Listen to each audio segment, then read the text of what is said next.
Hello, everyone. Welcome to Brine and Blight. This is our original underwater revolution seaworthy campaign of Cypher System, brought to you by TricksyWizard. If you want to find all of the episodes for our game, you can find them over on our YouTube. You want to also give a shout out to all of our Patreons. Thank you to all of our Patreons. Because of you, we can do everything on this channel, and it's all possible. You can use !Patreon to find out more information about that in our chat. Love you. We love you. We just had like a really cute, funny conversation before the stream, so I'm just giggly right now. Okay, we're gonna go ahead and go around. Please reintroduce who you are, where we can find you, and tell us something fun about your character. And we'll start off with Christian. Hello, my name is Kappa, but Christian is okay and encouraged to. You can find me on Twitter and Hive at the Kappa Chris. And I play Rasubi, the perceptive warrior who needs no weapon. Although he's a mantis shrimp, but he's also a squirrel. He's a squirrel in a mantis shrimp like mech suit that like life imitates techno. I don't know. I'm sorry. I just got here. Excellent. Woo! We'll hop on over to Zach. Hi, I'm Zach, or Z. You can find me on Twitter at ZachDevs. Today, I am playing Calliope, the sharp-eyed adept who fuses mind and machine. Ooh. You said fun fact about my character? Yeah, I dare you to make it super fun. Super fun? But like actually fun? My character has a really good database of human movement. So, of course, they have old Valthuran ballets and stuff. But one thing that they also have is they can reenact entire martial arts movies. Any character. Because they have spent at least one good summer watching martial arts movies in their free time, which they don't have a lot of, but yeah. That's really they can't fight anybody with love it. That actually. If they punch somebody, they will die immediately. But yeah, no. I love it. I'm just imagining a scene where Calliope is just like looking super threatening and throwing out a bunch of moves, but then can't actually do that. Can't actually punch someone. Awesome. Thank you so much. And we want to say a very heartwarming "we miss you" to Jay Justice. Jay is currently away overseas, and we hope that you have all wonderful travels and stay safe. And we are very excited to have Jay join us back next week. But we'll hop on over to the daring duo of TricksyWizard. Trout, why don't you start us off? Hi, y'all. I'm Trout, one of the two people who make TricksyWizard comics. I am playing Bunk, a brash sniper who's wanted by the law. Fun fact about them, their go-to move is blow it up, and they are not exactly what they seem to be, and we'll find out someday what that means. Yeah, I think the link went up. We have a Kickstarter active right now. I'll let Adam talk more about it, but yeah, that's me. That's Bunk. Awesome. And I am Adam, the other half of TricksyWizard, and like Trout was saying, we do have a Kickstarter active as of yesterday. It finally launched at long last. It's a collaboration we did with our good friends over at Mage Hand Press, a new card game called Witchy Cakes, a competitive and cute, colorful card game where you play as competing witches, covens of witches who are also bakers and are all competing to build and construct and bake the tallest, most magical cake. The winner, of course, getting to deliver their cake upon an unsuspecting wedding reception. It's a blast. It's been a complete whirlwind. First time that Trout and I have been involved in an actual like Kickstarter endeavor, and it's been absolutely wild. The response so far has been just fantastic and completely warms our heart, and we're just overwhelmed about it. But yes, I don't play a character. I play all of them. I play everyone else, so don't worry about it. We can if everyone's feeling good, we can just dive right back in, yeah? But I don't think what about Stella? Stella? Oh my goodness. How are you? Hi, Oh. I'm Stella. I could have streamlined this by starting first, but today I'll be playing Berengaria. She is a kind speaker who controls beasts. So there has definitely been a couple of and there will continue to be more I have to. I cannot stress enough how much I want to like have different wildlife figure out what like how they would respond in song. Like, what would a jellyfish do as in a call and response with that? Adam, I have a question. Yeah. What would a jellyfish do? Oh, thank you. Anyway, who wants to play some Cypher? The energy in this call is bananas. I'm giving us a pass, Trout. We're going through it. Everybody else, though, get it together. Get it together, everyone. We're fine. You can't make me. All right. Centered. The speaking stick, passing it over to Adam. All right, let's get started. Welcome back, everyone, to the grand city of Marabas, the capital of the aquatic kingdom of Sonaspar. It's a sprawling metropolis and a technological marvel nestled in the heart of an ancient seafloor crater. We're returning to a city in turmoil, its population living under the oppressive colonial regime of the Valthuran Empire, whose mask of friendly alliance has fully slipped recently in the face of civil unrest. Now, their increasingly draconian security measures and ever-growing demand for the extraction of that most precious of magical resources, coralite, have reached a breaking point. Here, on the eve of what the authorities believe will be an unprecedented labor strike at the Metropolitan Coralite Refinery, we rejoin our unlikely band of freshly minted renegades in the midst of their own separate brand of direct action. So having split now into two strike teams to perform synchronized double heists, they've infiltrated both the Marabas Network broadcast station, the hub of all mass media in the capital city, and the Rapalia Imperial Penitentiary, which is a towering prison complex that relegates its aquatic inmates to individual pod-like cells of water in an otherwise dry air environment. Calliope, despite the sudden and as yet unexplained disappearance of Bahari, who is your intended partner in this operation, you nonetheless have braved the broadcast station alone. You employed a fairly convincing disguise to stroll right past Tramar, the hapless night watchman, under the pretense of a secret imperial inspection. However, after delving deeper into the complex and into the control room on the set of Marabas tonight, your sabotage was interrupted by the sudden video communication from none other than Agatha Ferris, the Valthuran Chief of Transportation and Communication for the entire city. Your deception at an end, you now find yourself the target of the station's automated security drones. But some last-second technical wizardry still saw your primary objective completed, and the hijack of the citywide emergency broadcast system was complete. You sent out a message of revolution, a called shot against the Empire, and a call to arms for any with the will to fight. Meanwhile, with the other three of you here, Risubi, Bunk, Berengaria, the three of you managed to smuggle yourselves through the main entrance of the penitentiary in disguise as a pair of rather theatrical tiger-themed bounty hunters hauling in a criminal catch for pay. However, your charade was cut short when a Valthuran guard caught a glimpse of Bunk's signature reptilian silhouette and unique sniper rifle in some of the security footage that was being displayed on a bulletin board in the prison's main atrium. Now, as the news blast about an unauthorized emergency broadcast flashes across the prison's security hub monitors, the transition from your operation from infiltration to assault is now punctuated by a piston-like haymaker from Risubi that sends a prison guard sprawling 20 feet across the atrium floor. The time for subtlety, my friends, is over. So,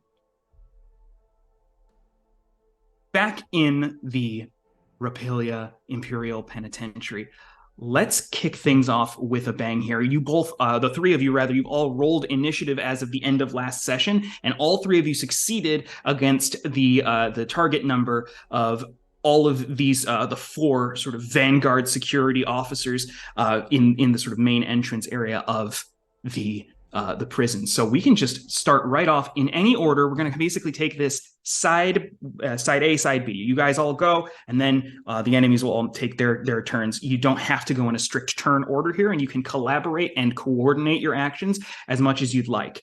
As far as specifically where everyone is, Risubi, you are currently standing, and I do have for reference here on the sort of blueprint of the prison.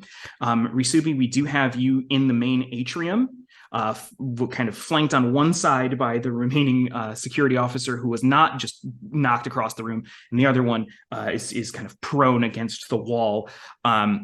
Meanwhile, all the way back across the sort of concourse from the entrance in the security office, that's where Bunk and Berengaria are, and there are the other two security guards are there in that smaller sort of cramped chamber with various monitors and sort of the sort of security computer station. So you're in a more close quarters situation with them.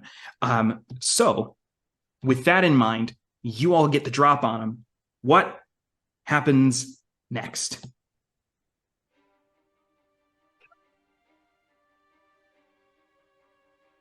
If y'all don't mind, I have something. I don't. Yeah. I do not mind. Okay. So, one guard out or to the side, take a moment, swing myself around and give a quick nod over to Berengaria and Bunk. Inside the suit while this happens, almost like a Risubi pulls out what looks like a switch cartridge and puts it into a little slot. And just so that for y'all at home, Blitzkrieg Bop starts playing inside of the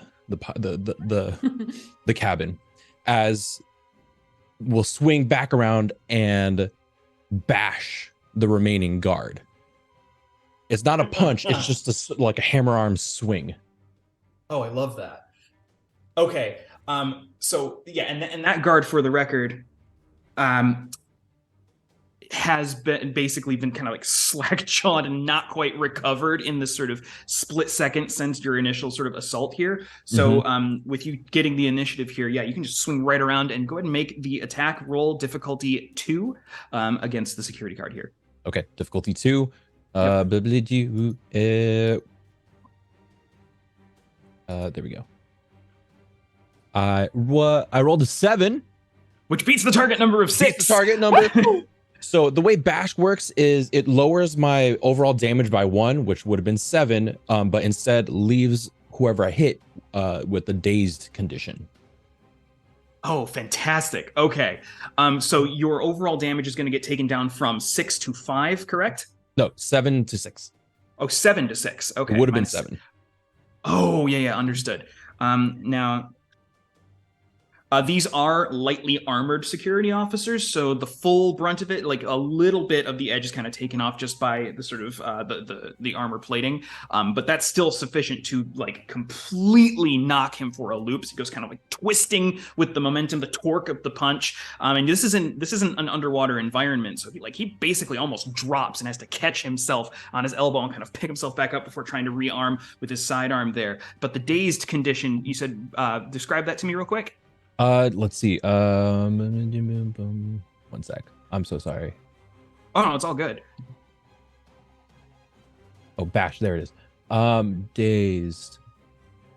Dazed is your target for 1 round, during which time all tasks the target performs are hindered. Oh, okay, fantastic. So since this target is hindered, that basically means that for your purposes, for anyone over the next round who would attempt to target or do kind of any kind of interaction or task relating to this character, this particular guard, it's going to be 1 step easier for you to accomplish that. Everything is just a little more difficult while this person is just kind of just had their basically just had their brain rocked inside their skull for a bit. So that's fantastic. Can I move closer to my allies? Are they within a range band? So the way that this typically works here, we don't have like strict movement rules in Cypher. You don't move like X number of feet, but you can move anywhere within the immediate space and also take sort of action otherwise. So I would say you can basically, you're in this big wide circular atrium with this massive panopticon tower rising up the center, this sort of like various mechanisms of like surveillance cameras and mechanical arms and magnetic rails and stuff. So you move from basically the halfway point between that center pillar and the entrance. You could clock this guy and then close the gap to the sort of entrance to that concourse, that narrow hallway that'll connect this big atrium back towards the chamber where your friends are. It's still going to be a bit of a dash to get there, but you got yourself set up right at that doorway. Great. Okay. Can I ask a question? Absolutely. The kiosk we're at, are the two prison guards that we are near, are they behind any glass or shielding, or are we kind of open water near each other? So this is also a dry environment here. You all went through an airlock before entering here, where all the water was flooded out. So you are in an open air room, but it is tight quarters with you're at like these two kiosks where you were entering some, I presume, false identity information to get registered as official bounty hunters. Like beyond Timothy those and Tony kiosks, Tiger. Yeah. Yep. On the opposite end of those kiosks behind there's like a big desk it's partially covered with like a plexiglass, but not entirely, almost like a bank teller situation. And behind there you have one of the security officers. The other one is actually behind the two of you, waiting at the door to the sort of airlock area. Perfect. All right, then they're way too close for me to shoot them, but that's fine. I pull out the sniper rifle, put it against the plexiglass, cover your eyes, Barry, and I'm going to shoot the glass to try and make it so they can't see for a round. Maybe give us a chance to get some sort of drop, set Berengaria up. Just to clarify here, this is more for flavor. Is what you're attempting to do shatter the glass, like splinter it into like a spray of glass? Okay, and it'll be towards the person behind the plexiglass. Fantastic. So it's like a smooth movement. You flip it up from behind your back, sling it over your shoulder, and basically like a rocket shoulder-mounted rocket launcher. Yeah. All right, go ahead and give me a speed attack roll. Okay. This is going to be difficulty 5 to see if you actually break the glass here. So this target number is 15. So this is very sassy of me. You gave me a burst of speed, Cypher, in the tutorial session that I have the one that was not used. Streamed. Hey, that's canon. It's still canon. Great. So I believe that just lowers speed difficulty. Yeah, I mean, absolutely. So you can just deploy the Cypher to lower that. You can turn that into, oh my gosh, excuse me. You can turn that into an asset that will lower the difficulty from 5 to 4. And I will use my effort as well to lower it to difficulty 3, please. Employing a single level of effort here, to spending those points from your speed pool, you're going to take this difficulty down to 3. Target number 9 to shatter this glass. That's a 13 for success. 13 succeeds, absolutely. I cover my eyes and hope, like, kind of tell Berengaria to look away as well. Okay. So describe what happens here as the shot is perfectly placed at a pressure point, a fracture in the glass where the plexiglass is just it's going to buckle and give way just as you like. What does that look like to the person behind it? What it looks like is a big yellow tube was placed against the glass, and as I fire, make this big boom, my foot is against the kiosk, and I will use the momentum of the gun blowing me back to push me off, and I'm flying through the air towards the other one. Incredible. Amazing. That's so good. I'm going to say, what's your weapon damage with this particular weapon? It's disgusting. Let me find it. The sniper rifle is a 6 damage. Let's go ahead and say you deal half that to each of them in just incidental damage, as the spray of glass is going to like find its way into like just the little gaps in the visor and kind of like cut across the face and like just minor cuts all over this one guy's body here. So that'd be 3. A tiny bit of that absorbed by armor, and then if you project, and then you go ahead and just propel yourself backwards and tackle the other security officer who's waiting in the door frame, which you managed to. For flavor, like since I fired the gun one hand while I'm flying through the air, could the spear be out in the other hand? Oh, incredible! Pin him to the ground with the spear. What I'll say is, it's not going to be like a pin would probably require like a major, but I do like the idea of you'll deal a little bit of damage here, chip damage, and you will successfully clear the doorway for Berengaria to like clear out if she wants to. I couldn't ask for more. Incredible. Thank you. Yep. And that Cypher is gone. That's my turn. I've done everything I can. All right. My turn will be very simple. Okay. I take my archwhale bone staff, and as the one presumably behind the barrier comes like hurtling out or rushing out, I just go whack. Yeah. Yeah. No, there is a moment where the two of you kind of it's a little bit of a standoff. There's a shock of what just happened. And like you lock eyes for like a split second, and you can tell the intent is there as he starts reaching for the sort of pistol like sidearm at his belt and just tries to dash and tackle you over the over the desk, kind of sliding over the counter. And yeah, go ahead and give me that attack roll, difficulty 2, to see if you can just like wallop him in the face. All right. What button do I push? So literally just Is it a might roll? Yeah, it would be a might roll in this case. Yeah. Okay. Difficulty? 2. Okay. Does it help at all that I'm practiced with medium weapons as a special ability? Oh. Does that just allow you? I think that special ability unlocks your ability to use medium weapons because speakers cannot normally. Yes. Okay.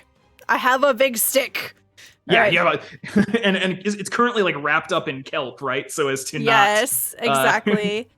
give away how fancy it is. Okay, I'm going to do something a little risky here. I'm going to expend a level of effort. I don't have an edge, so that's 3 points. 3 points from your might pool to do this. You're really like digging deep. Flexing my muscles, just kind of like popping in place a little. Yeah. You know, swing from the hips. Get him! Get him! Like a kangaroo on its tail, like you rear back on your tail. Just like swing. Absolutely. So that takes the difficulty down to 1, target number 3. I rolled a 3. And you rolled a 3. 3 exactly. Wow. You dug deep and it worked. So that's a medium weapon. So the base damage is 4. Yeah, you absolutely just clobber him in the side of the helmet, which does absorb a tiny bit of the blow. But as Berengaria swings, she says, "I'm sorry." And you're sliding. You like what momentum he had that was forward now is like he spins like a curling stone, just like across the top of that counter and kind of like slams into the far wall a little bit. Still just like just a little shaken. Now, do you want to like make the beginnings of a move, or like are you starting to try and like orient yourself in a specific direction after that? I think that. So Berengaria's instinct would be to try to make her way over towards Vesubi. So gotcha. That's where she's booking. Okay. So with that, then I'll say you can go ahead and occupy the space like in that door frame. So now you have one severely wounded, kind of rattled guard on top of the counter. The other Valthuran security officer is kind of pressed against the wall with Bunk in front of them, looking just kind of mildly scuffed. But yeah, Bunk clears the way. You're in that doorway. And now it is time for the security officers to get their turn. All right. From here,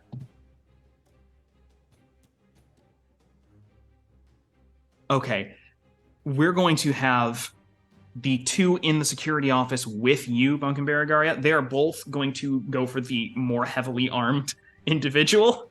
So the one infantryman is going to try and like shove you, Bunk, off of him into the center of the room, as both of them are going to basically make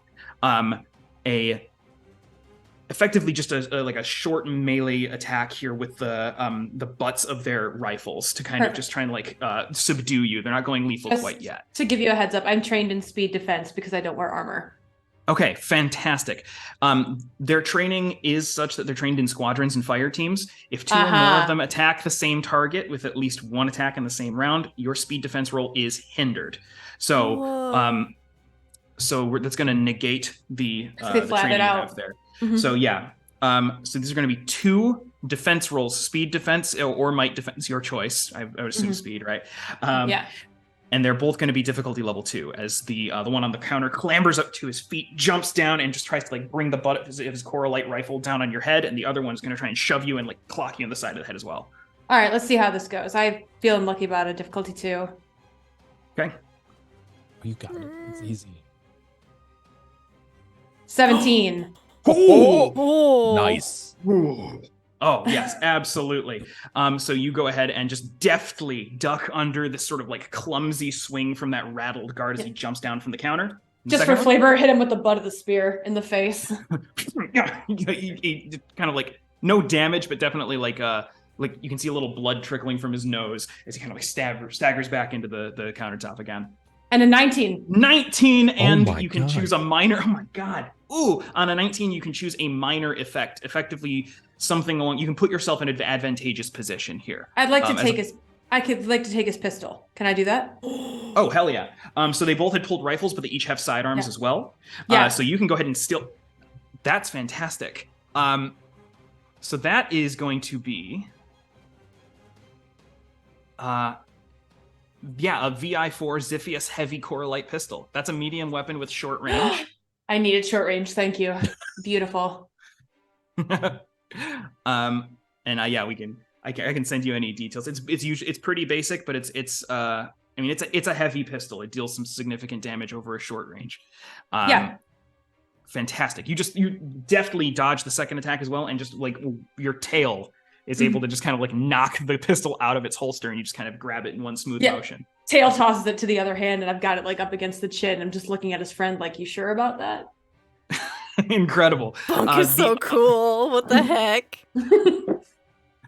The other two security officers here, one has just kind of been taking several steps back, dazed from the blow as you kind of whipped around with that swinging punch. The other one is picking himself up slowly from like a crack in the wall where his back just slammed into it recently, where you just smashed him from across the room. Both of them are going to clumsily reach for their Correlate rifles and take shots at short range. So this is going to be 2 defense rolls here. Okay. This can be either might or speed. Might if you want to just tank it. Speed if you want to dodge it. It's purely flavor. Okay. I mean, I'll just might roll difficulty 2. You said difficulty 2, and one of them's difficulty 1 because you dazed the one, so his aim's a little off. Cool. This is for the difficulty 2. Okay. 19. A 19. Look at us go! So once again, go ahead and just put yourself in a slightly advantageous position with that natural 19. Can I? Oh, okay. So this is the one that was. I said this is the one that wasn't hindered. The difficulty 2 one. So he's the one who's been like knocked 20 feet across the room and like smashed into a bulletin board. So I think the thing that makes the most sense is it hits and it bounces. It just bounces off, and they notice that it bounces off. Yeah.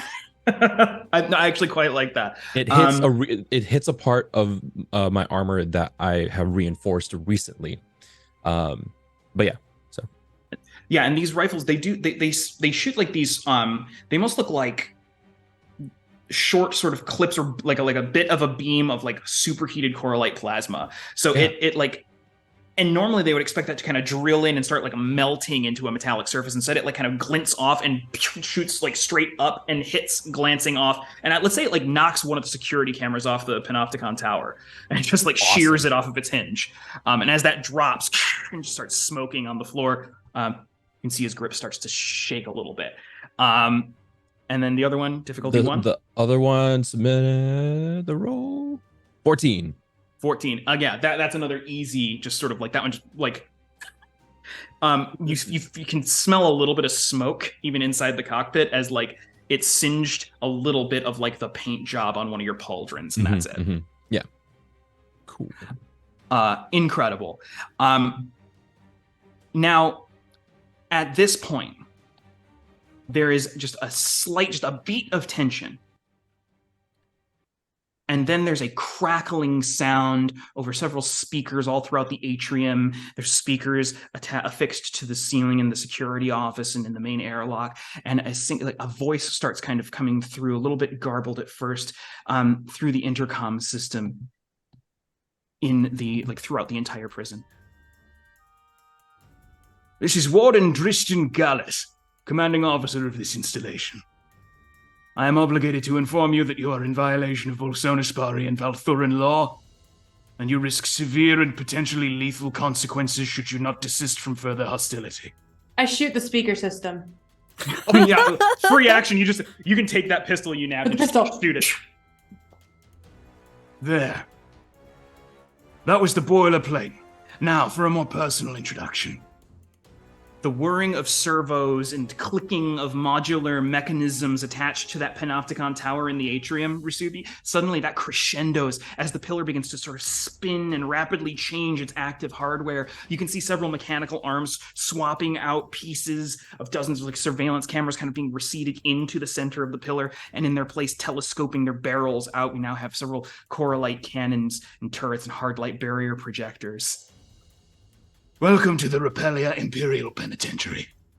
I do hope you find the premises to your satisfaction, for I am sure you've gathered by now that we intend for you to be staying with us for quite some time. And it is the party's turn once more. First of all, hella cool. Yeah, dope. You said I'm at the security checkpoint area, right? You are currently, and actually this is something I want to try and like describe properly, but also on the Roll20 for the players here, you can keep track of your relative positions on the map. You are in the atrium here. In the atrium, got it. I see it. You're in the atrium, but you're right at the sort of entrance to where the atrium meets that concourse that takes you back to the entrance. Whereas your friends are basically starting to come out of that security office, so you'd probably be able to see a little bit of Berengaria starting to come out of that sort of perpendicular sort of chamber, as the two of them are trying to kind of move. You're trying to basically meet in the middle here. Okay. Yeah, and this door is locked?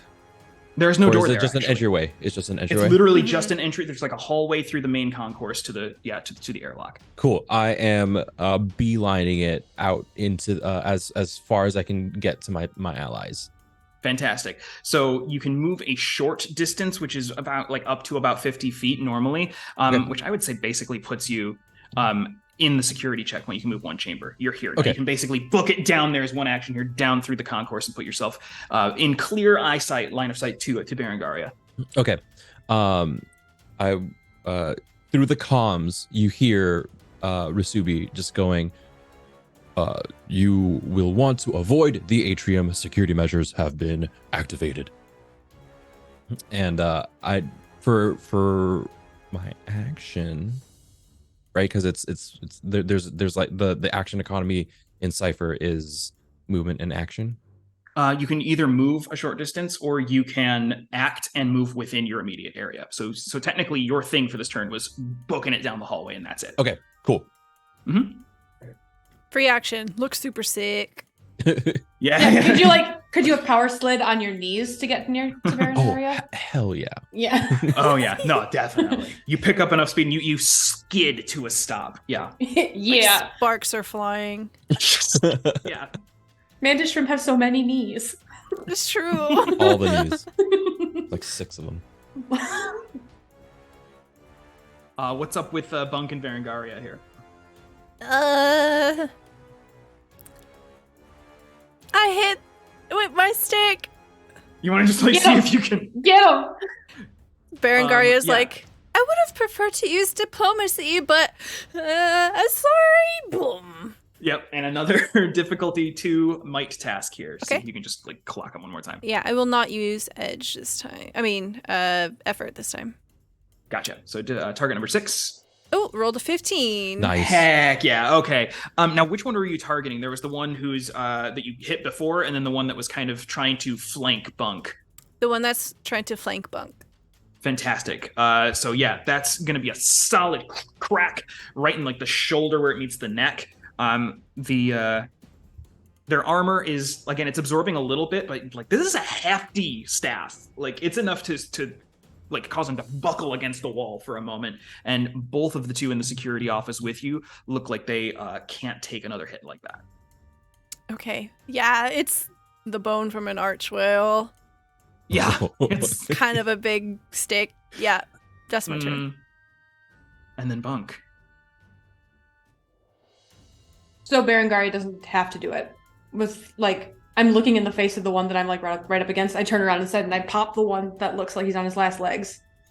Whew. Okay, yes. So that one is like, again, trying to like pick himself back up after, like several blows. And go ahead and, you have the pistol. Go ahead and make a speed attack.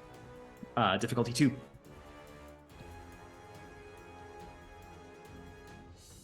$13 for success. And 4 damage. Even though the armor kind of like seems like it takes a moment to like as the bolt connects from the pistol, it looks for a moment like it may have sort of blocked the brunt of it. You can see that like a big radius around the chest plate where it hit is kind of like it glows like this like white hot heat for a moment. And he kind of looks back, like he makes brief eye contact with you, struggles for a moment, and then just drops. Then if you don't mind, just a flavor thing, I turn around with the same pistol right back to the chin of the other one, like, would you like to consider your life choices a little more carefully now, friend? Pupils fully dilated. You can see like beads of sweat, but there is like just hate in this guy's eyes as he just like does not break eye contact, but doesn't say a thing. We're in dry air. I just really quick flick of the blue tongue, lick my lips. There is like the slightest sort of like surprise in his eyes at the, but you don't clock anything like coming from him like recognition, if that helps. That is my turn. Okay. We are going to have the 2 security officers from the atrium close in and take cover at the entrance to the concourse. So basically at the beginning of the hallway, you just like booked it down, Risubi. You can see they kind of roll up, they run up and kind of like swing back and kind of put their backs against it. And they're like taking up a covering fire position. And we are going to take a moment here and place this on pause because we need to check in with the other half of the double heist. Hi, Calliope. Hi. Calliope, meanwhile, you have found yourself, you're still here in the sort of the bowels of the control room of the Marabas Tonight studio. You have cut the feed that had been connecting to sort of the main vid screen in this chamber, where you had been contacted by the security chief, the transportation and communications chief, Agatha Ferris, who seemed to be kind of like more regarding you with curiosity than contempt or urgency. But for the moment, you don't think that you're being directly surveilled, but you do know that she activated somewhere in this building some kind of security apparatus or drones. So as of now, you've accomplished your primary goal. What do you do next? Okay. Calliope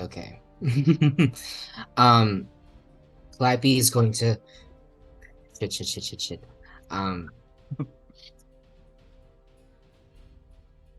Calliope is going to run up to the console and turn all of the stage lights into the room where they are right now, so that it's really bright in there.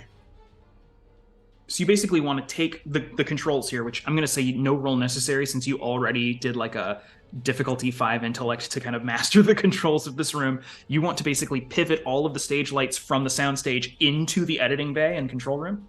Yes. So that it's really bright. So that's done. As you do, you notice as the lights sweep across the floor of Marabas Tonight studio, you can still see the unconscious body of Rascal the Urchin Folk. His hand still clasping the handle of a sort of chrome suitcase or a briefcase. Yeah. Okay.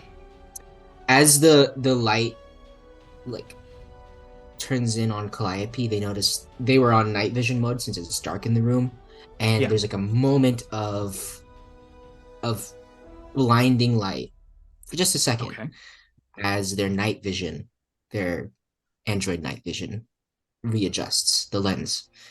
So they whisper to themselves, here's hoping these whatever's coming from me is not too advanced.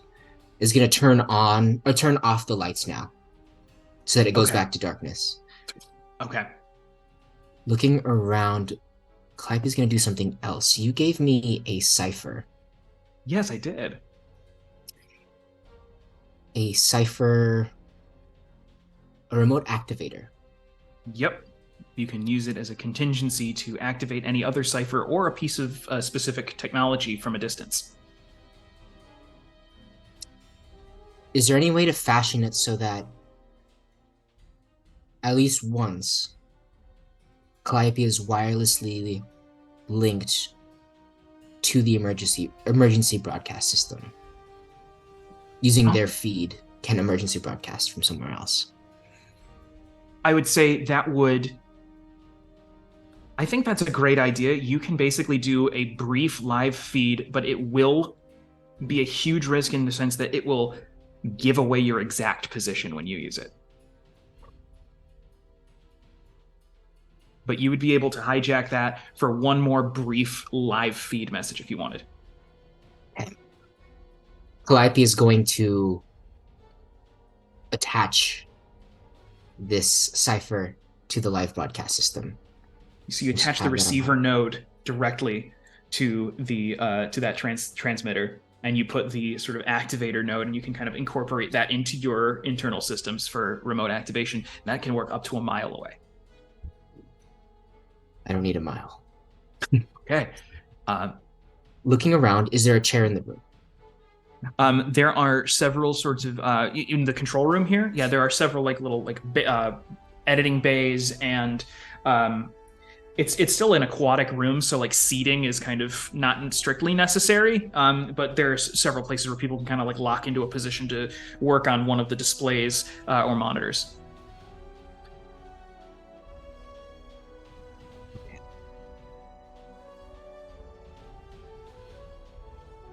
And last thing. Okay. 2 more things. Okay. One, is there a stapler? Oh my god. I'll give that one to you. There's definitely a stapler.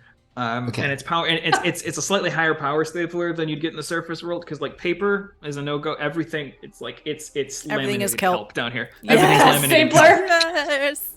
You You find one kelp stapler. Yeah. Nice. Take the stapler. Second question: what sound would a jellyfish make if Berengaria sank? No, I'm playing. Yeah. This one's not a question. I'm just gonna move the chair near the door. Okay. And then what Calliope is going to do is hide under the table with their hand on the control for all the lights. Hide under the table in the dark, waiting for that door to open. Understood. You find yourself waiting there for an agonizing 10, 20, 30, 40 seconds. And then faintly, actually, yeah, just to kind of get your bearings here to see what you can hear, what you can perceive at a distance, just go ahead and give me a, let's say, intellect task. This is going to be difficulty 3. Difficulty 3. So I have to roll a 9. Mm-hmm. I'm going to use a recovery, actually. Oh, absolutely. You can use one of your recovery rolls, the first one you've used here, so it can be used over a matter of about 10 seconds. Okay. So Calliope does a cool Kyokushin karate stance and just expels all of the alcohol out of their body. Oh my god. Yeah, She just bubbles in the how air. many shots? Yeah. Yeah. Just do that. Incredible. 4 shots, actually. 4 shots. And then yeah, the you extra. rolled 4. Yeah. Yeah, and So so... go ahead and, you can get distribute those 13 points left. into your pools. Okay. Is it canon now? 1 shot is 1 hit point. Yeah. Yeah, I'm going to say yes. Cool. Then we're going to...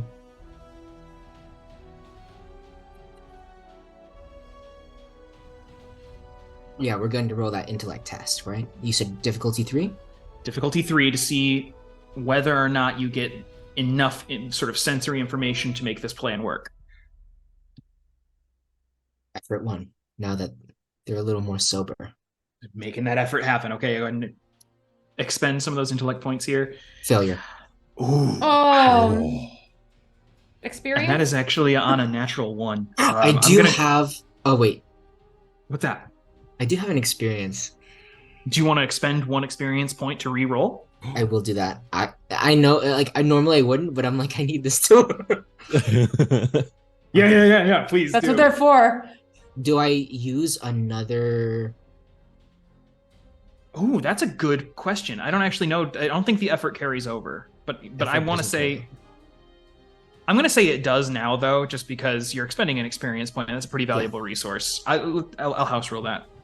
Okay. My roll 20 fully just crashed, which is awesome. But we're getting back up. Very powerful. Okay. The tension is too much.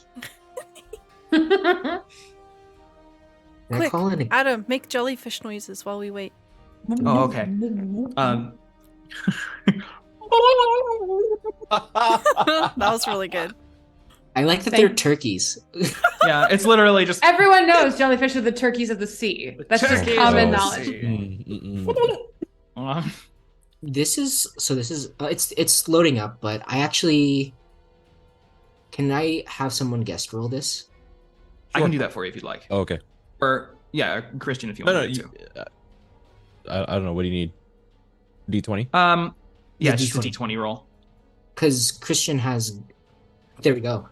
Yeah. Nice. All right, 13. So we're going to count that as a success. We're going to move this forward. You can hear faintly the lift doors that sort of like the watertight seal kind of give way as the doors open. And you can hear the faintest sort of just like the bubbling sound of the sort of propulsion system of a pair of machines of a make and design that you can't make out because you're not looking at them. You're just hearing kind of like the propulsion as they slowly slink their way. One of them is going to go through the green room and onto the soundstage, and the other one is going to basically, as a local security sort of machine, it instantly bypasses any lock on the door to the control room and glides in silently as these two, like silent as sharks, these sort of wide-finned, vaguely stingray-shaped drones with these sort of glowing, sort of luminous orange bulbs, almost like a single eye at the center of them, with these pinpoints of light kind of working inside, almost like a spotlight searching the area, and they're kind of slowly converging on your location here. Is it time then? Oh, it would be time now. Now would be the moment. Clanky's gonna flip the switch. Flipping the switch, all of the lights flood into the room all at once. And I'm actually going to say, let's make this another intellect roll, another difficulty 3. Let's see if this plan is executed at the exact right moment to confuse all of their sensors to get them, basically to blind these machines for a moment.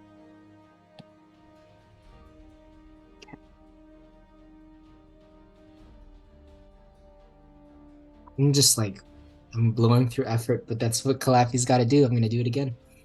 Okay. One more point of effort here. Go ahead and expend those points from your pool. Ooh. And on a 16, you absolutely succeed. Yes. Describe what happens here as, one of these vaguely stingray-shaped drones was, I'm going to say, like 4 feet away from your current position. And the other is just through the sort of windows there out on the soundstage as the lights all cascade in, just bursting through like a freight train. What happens?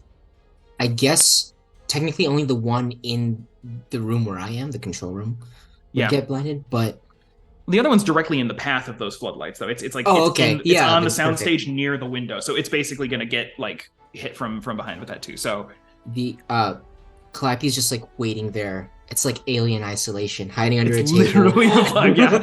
has Get in a locker. Yeah. So good. And Oh my the God. door opens slowly, and the moment their camera registers, there's an inch just, and just, Yeah. the lights flood in, and what Calliope is going to do is lurch out the door and drag the chair with them. Okay. You can absolutely do that. No roll necessary. And locks the door with the chair. Oh, okay. Okay, I got you.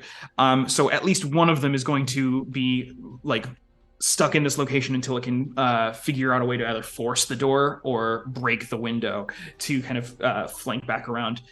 So for the moment here, I'm going to say now is the time that I need you to roll initiative as well. This is going to be another 3rd level check. This is going to be a speed roll. This is going to be a nat 20. Call it. Call it. Thank you for calling that, because Come guess on what? now. Guess what? We Look at this. did this. Look at this right here. Oh no. Oh no. The fact that it's taken forever. What is it? It's a 12. It's a 12. Okay. It's a 12. That's It's still a success. Absolutely a success. So you get to basically Oh. continue moving before either of these machines gets their bearings. So with that, you would have the ability to basically, you moved out of the room, you moved into the green room. You can basically like slip into the lift here if you want and head back down to the lobby without them being able to give chase quite yet. I can't quite use the lift yet. So what I'm going to do, I'm going to run into the studio, the stage. Oh, that also works. So instead of, do you want to summon the elevator first, or do you want to? Can I without the card? Oh, you can't. That's right. You didn't take the ID card. So you actually are stuck in this space with these 2 drones until you can figure out a way to summon the elevator. But yeah, you could easily just move from the green room into the soundstage, and that doesn't even count as like a full like short range movement. You're just going through a door. Okay. So what do you do here with this first turn before they begin to kind of recuperate?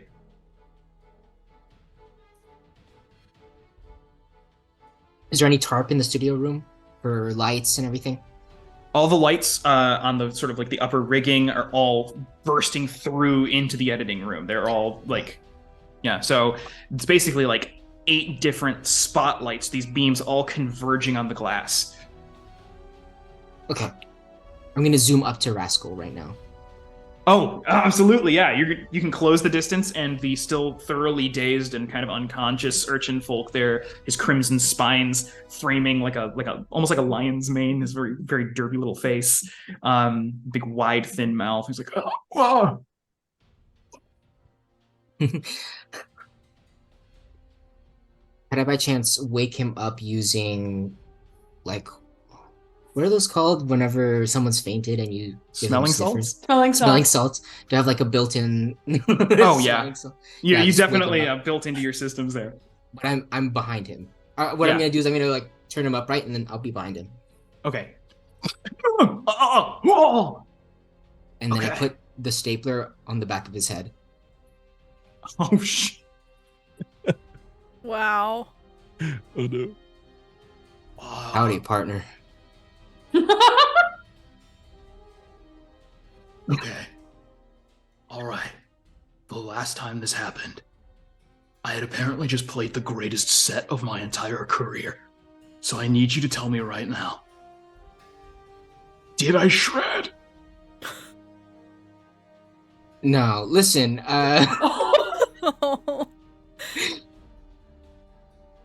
what's your name, partner? Oh, yeah. My name is Rascal. Rascal. Do you want to shred another day? That is basically my entire deal, yes. This is getting Is that a pretty sad stapler? as we go on. No, it's not. It's a gun. This is a gun, which I would Okay, use this is to a funny shoot you. story. That would make me think that would be, but that's fine. Yeah, no, you can keep that to yourself. Listen, Okay. I need you to take me over to the elevator, right? And if you don't do as I say, if you turn around at any moment, Uh-huh. you know what I'm saying? I shoot you with my Okay, gun. okay. that have. Yeah. I was getting there. I had it. Yeah, no, you just woke up. Yeah. Yeah. No, I've been going through it. So Yeah, I bet. Hey, listen, can we get going right now? Oh yeah, of course. Oh whoa, what are those? And and as you pick him up behind you, both like the one drone that isn't trapped inside the control room just pivots around just kind of silently, as the sort of orange orb that containing all of its sort of forward visual sensors just kind of casts like this sort of triangular beam and just scans the room with you and Rascal in it. Rascal, swim like your music career depends on it. Whoa, okay. And we are going to. All right, that I'm going to say that this drone is going to get one turn. Mm-hmm.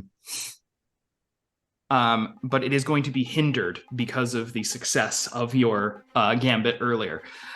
So the UMA-13 Stingray drone is going to attempt to close the gap here.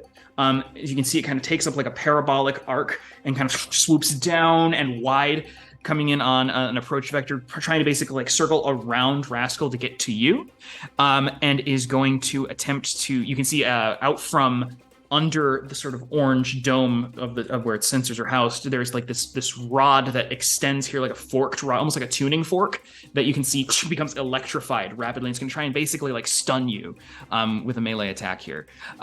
So I need you to give me a might or speed defense roll, and that is going to be difficulty 3. Ooh. Difficulty 3. It's gonna be a nat 20 though, so. Yeah. You already know. Every time. 2-0.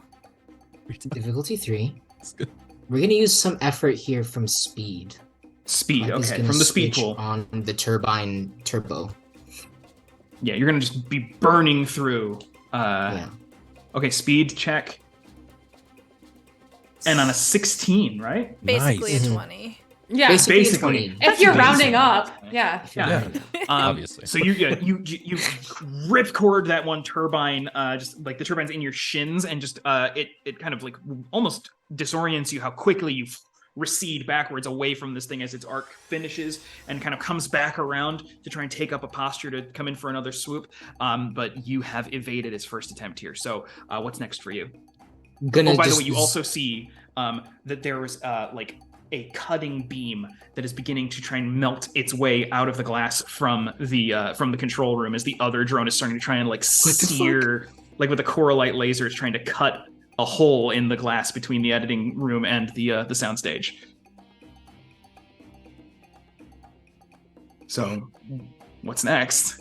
I'm going to just like swim with Rascal right now, right to the nearest lift. Yeah, okay. You can make that in one turn. That's your move, is to get there and summon the lift. Which thankfully is still right here because the lift was taken by those drones and hasn't gone back down. So the door's opened immediately. You can get inside.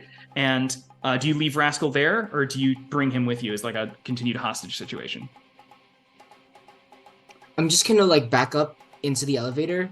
Okay. And then right as I'm about to push the button to go Yeah. back down to the lobby, Okay. I let go of Rascal and I flip him around by his shoulder.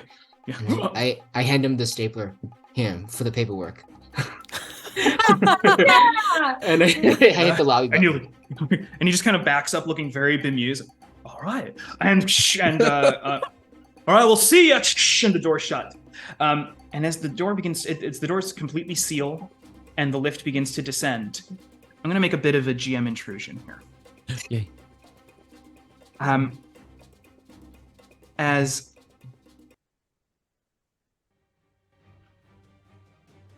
you can see that there is that little red dot of like a recording device in the upper corner of the lift.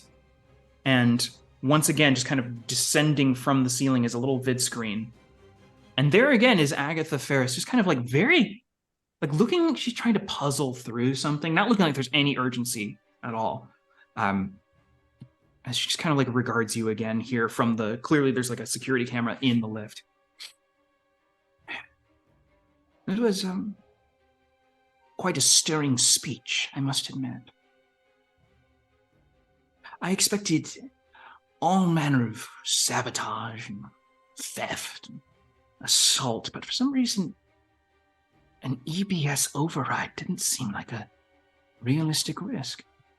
You've given me food for thought and greater insight into the seditious mind. Thank you, Unit 5946. You're a unique model. 5946. I've not seen a chassis modified so drastically from factory standard specifications. Did you accomplish this yourself, or did you have help?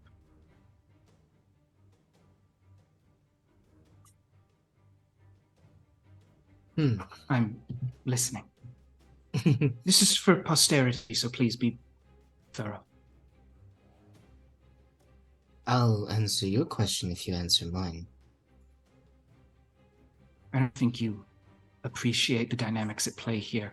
5946, you will respond.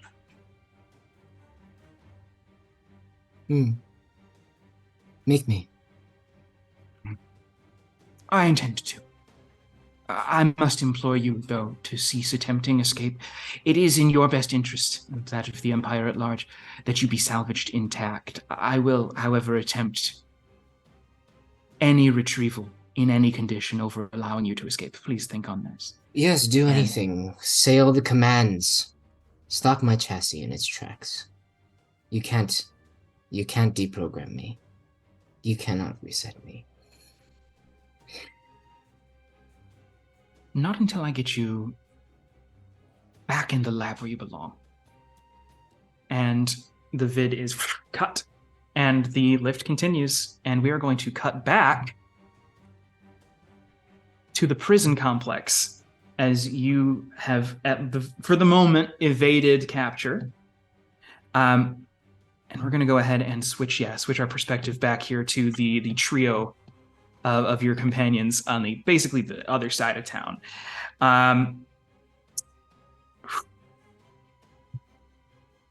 So, Bunk, Berengaria, Risuvi, the three of you are now basically, and Risubi, you can basically close that gap again. You're kind of sequestered away towards the very front entrance near the airlock of the prison complex. You have one hostage, basically one of the security officers who has been disarmed and is pretty heavily injured, and just watched Bunk basically just summarily execute his coworker. You have two other security officers who are perched at the far end of the concourse at the beginning of the atrium, who have taken up covered positions to try and fire on you if you tried to move deeper into the complex again. What's next?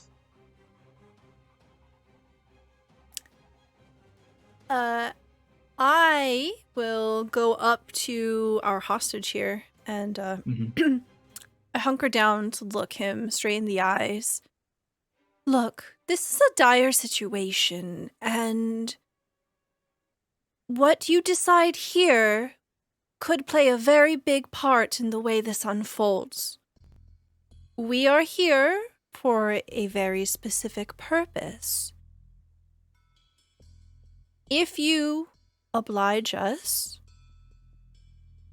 this could be smooth, and we can minimize the number of people that get hurt. Please? I would like to use... Okay, so as written, this wouldn't work, but you're a cool Okay. GM, and so I want to use fast talk. When speaking with an intelligent creature who can understand you and isn't hostile, technically they don't, they're kind of disarmed and not actively hostile. Okay, what is it? What can you do? You convince that creature to take one reasonable action for the next round. It must be agreed upon by the GM. It should not put the creature or its allies in obvious danger or be wildly out of character. Like, it's more dangerous to say no. Right? Yeah, honestly, I love this. Honestly, yeah, you're right. It's a little wide on the interpretation, but I like it. What you're doing is trying to de-escalate, and you're trying to de-escalate immediately after Bunk has established a very clear power dynamic for his current situation. So now, is that an activated ability where you use some points from one of your pools to do it? It says action and a cost of 1 from intellect. Yeah. So, do you have edge in intellect though? Yes, so it's So free. it costs you nothing. It's a free act. Yeah, I'm gonna say no roll necessary because you've specialized like this. He has been like staring, just like there's fear and anger in equal measure in his eyes. He's not staring away from Bunk until you start kind of appealing to a little bit of rationality, and you can see every once in a while his eyes flick over to meet yours instead, and he's kind of like drawn in two directions. It's all right. Just look at me. Look. Bunk here, I mean, Just keep going, Barry. You're doing great. Wait. What? Look at me. Look at me. Look at me. Okay. All right. Okay. Everything's going to be fine. Uh-huh. Just, we need to know where the control room is. You mean the warden's office? We need to shut down the camps, and we need to broadcast something. Yeah, here's the thing. This is supposed to be the easiest gig. There are only 4 of us here. That fucking contraption, that column, that machine. The warden's he's a bit of a psychopath, okay? Like, you didn't hear it from me, but control freak, all right? Yeah, swell. Here's the thing. You've heard my name. I have no reason left to keep you alive. Berengar is the one thing that you're breathing right now. Okay.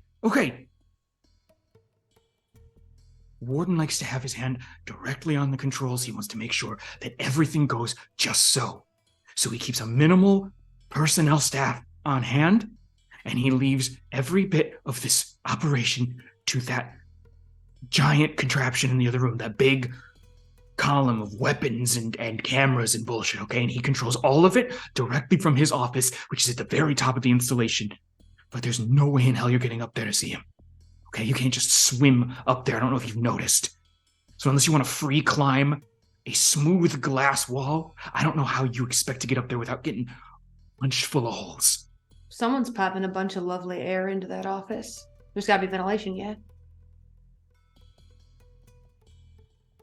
And? Show me an access point, sweetheart. I would do what they say. Yeah, I'm in a real bad mood.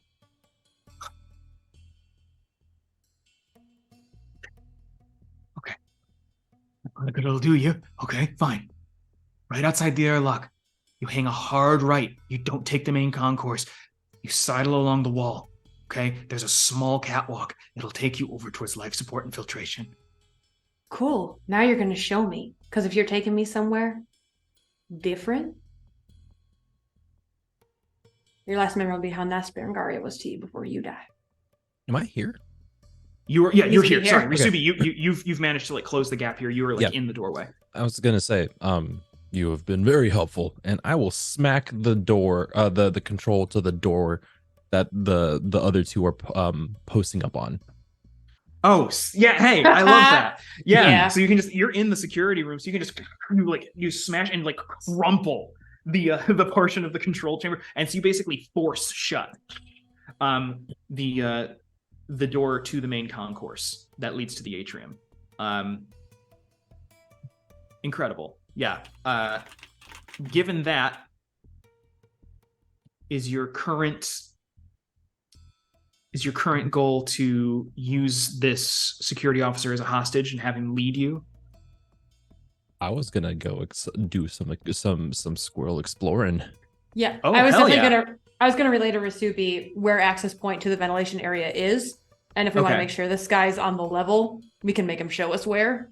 Sure. If you want. Well, there's really no current risk if you move quickly now that there's basically a bulkhead that has closed off the line of sight from the two security officers in the atrium who had posted up to shoot at you. So now we can I'll lay it out to you. His directions were good. After the airlock, there's a sort of like a catwalk that you can climb up to.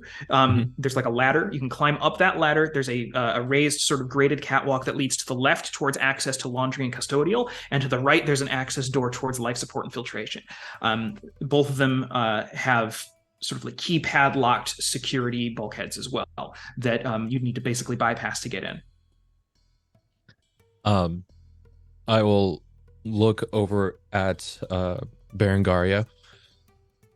The prisoners need to be informed as to what is happening.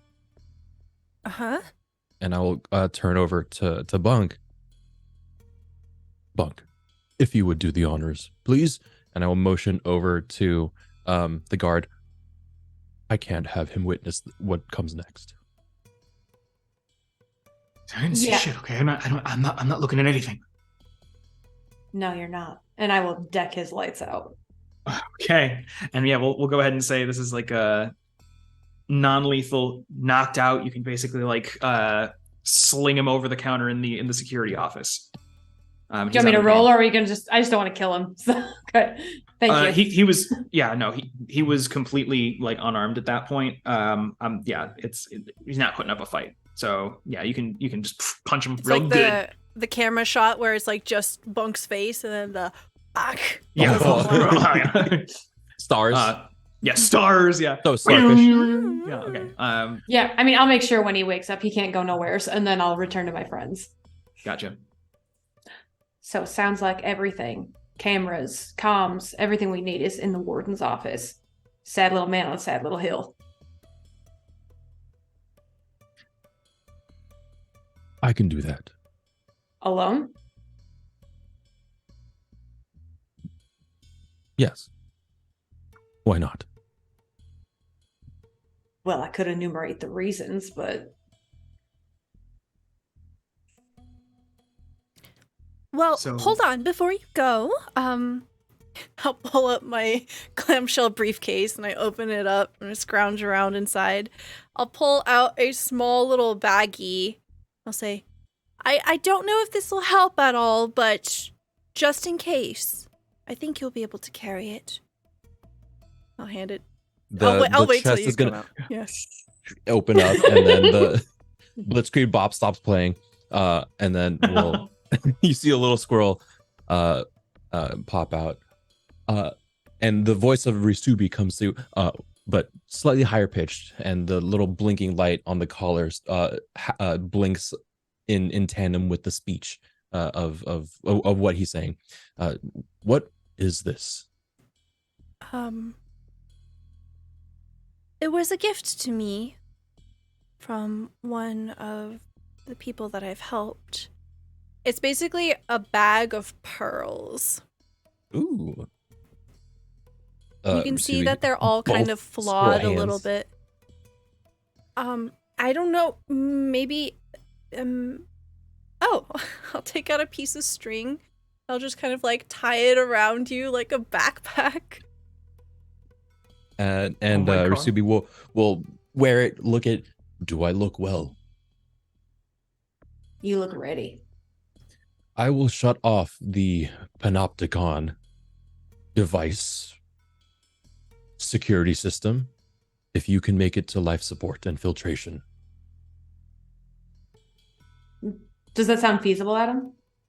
You would need to figure out a way to get through basically like a hardwired locking mechanism to get into, but you could climb up both. You could, Bunk, pretty easily climb up a ladder. I don't know about how that would go for Berengaria, given like the tailfin situation. But if you could get up onto that catwalk, it's literally just, can you force or lockpick or hack your way through one hard sort of coded lock, and then you'd be inside the air filtration and life support. I look from Risubi to my beautiful gun, and then back again, and just, I really hate that I have to keep blowing up my gun. Okay. Wait, what do you do? I'm probably gonna do the overcharge on the Coralite core again and just lose my sniper rifle again. Oh, okay. All right, but you're holding off on that for now. That's like what you're planning on doing when you get to the... If we can't get the door open. Yeah. Understood. Okay. So with that in mind, you can start scaling the ladder to make your way towards the access port to air filtration and life support. What does Risubi do next? The idea that someone has to be controlling the the security system at the top. You said that they need air, so I'm gonna find an air duct and do what squirrels do best: climb. Breathe. Incredible. Okay. So from Risubi, then I'm gonna need you're basically like searching to find an access tube or vent that would get you into the air filtration or like the vent system, the ventilation system that runs up the entire length of the Panopticon Tower. Yes. So I'm going to say this is going to be a difficulty 4 Okay. Intellect task to see if you can hunt down the correct kind of duct. Understood. Okay. I have a couple of skills that I might like to apply, maybe some narrative stuff. We had some blueprints that were given to us, right? None of them included the Panopticon Tower. It seems as though that is a more recent installation that was custom designed or requested by the new warden. Oh, understood. Okay. Then I will just use my skills for eye for detail and general knowledge. Of mechanical designs, of mechanical designs, general knowledge, and all that stuff. To try to deduce best how airflow would be most optimally ported up and down this tower. I like both of those here. Yeah. I would say each of those would be relevant in this situation, allowing us to take this difficulty down 2 steps to a difficulty 2. Okay. And you said intellect? It's an intellect task here, yeah, to see if you can kind of understand the spatial relations and figure out the best course. Okay, I'm going to also apply edge here, if that's okay, bringing it down one more level. Oh, a level of effort, absolutely. Yep. So effort. Sorry, effort, correct. Okay, and submit. Did I go? Yay! 6. Yes. Yahoo! All right. Okay. So on a success here, thankfully bringing all of your knowledge and expertise to bear and really sort of like focusing on the task here. You feel a little bit of the adrenaline rushes. This is maybe like the first time in the company of your companions here in a dangerous situation that you've exposed yourself. This is not the air ducts of the dry mall. This is new terrain. This is not a simple snatch and grab from the food court. This is like... There are stakes. Yeah. So you successfully are able to pry open one of the sort of like floor tiles that would allow you access to this just massive network of machinery and just... We're talking like valves and pipes and just like pistons operating here, the mechanical substructure that allows this remarkable and very unique architectural sort of feat of cruelty at the bottom of the sea here to operate. You figure it kind of acts as maybe like a counterweight to allow this sort of freestanding thin Panopticon tower to be the only load-bearing support.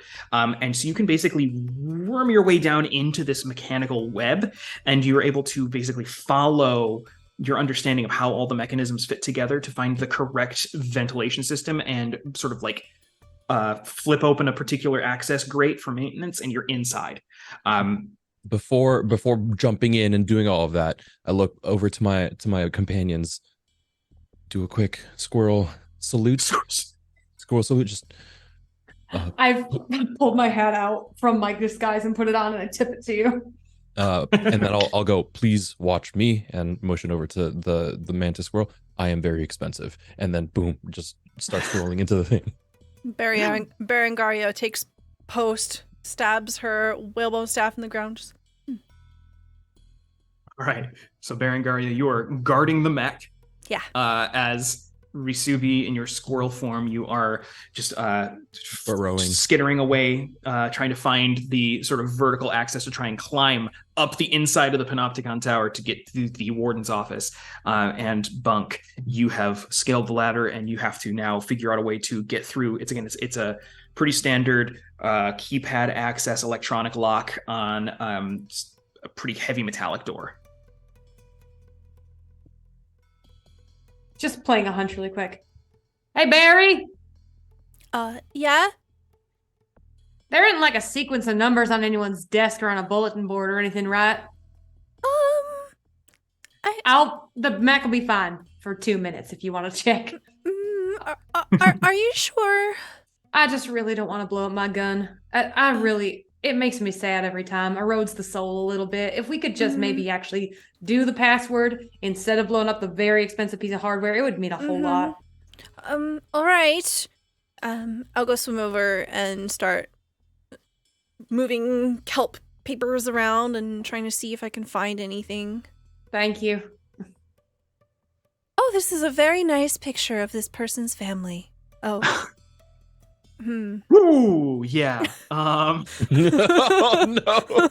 Just setting that to the side real quick.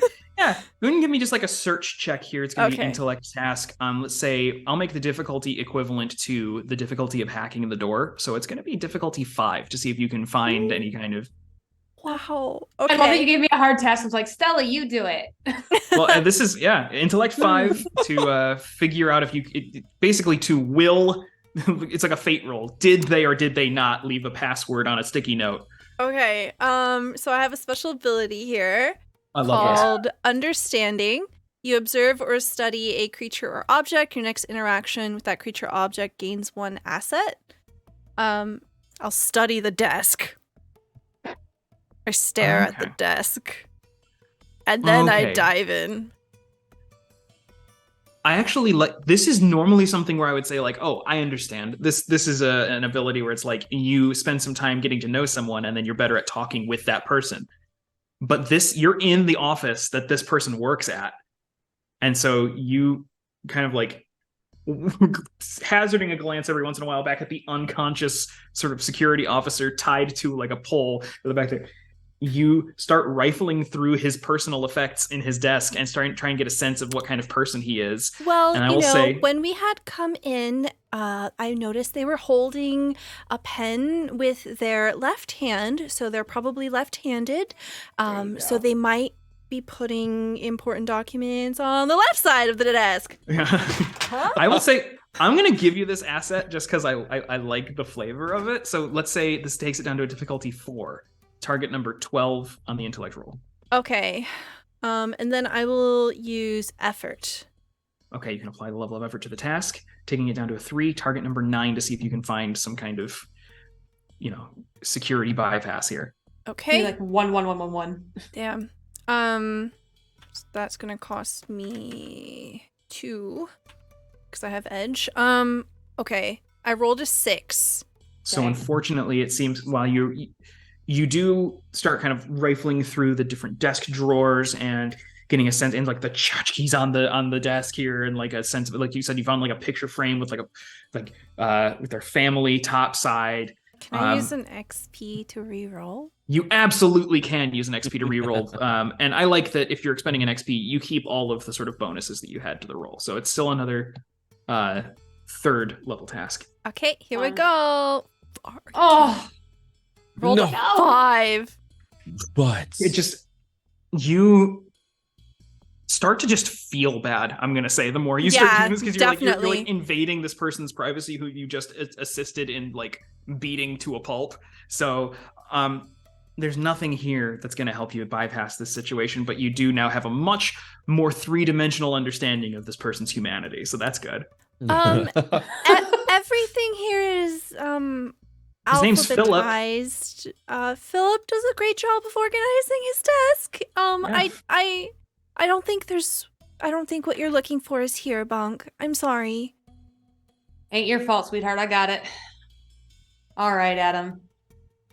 I am gonna try and look for oil deposits on the numbers. Oh, interesting. Okay. You're going to so do you have any kind of equipment that'll help you that'll help you understand to get fingerprints and kind of goggles? Or are you just going to try and understand by sizing up the keypad? No, you're eyeballing it. Subi and Calliope are better at this, but we're out of people. So you're going to eyeball try and figure this out. Yeah. All right. Okay. Level 4 intellect task here. Sure. I do have edge and intellect. I'm going to use some effort here. Okay. All right, so intellect effort. You do have an edge in intellect, right? Yes, I do. All right. You said level 4 reduced to 3? Mm-hmm. Yep. Come on, Bunk. 8. I'm going to use an experience point to do... I don't want to blow up my gun. Okay, I understand. Okay. All right. Come on, Bunk. We can do it, baby. Here we go. Yes! Yes! There we go. Okay.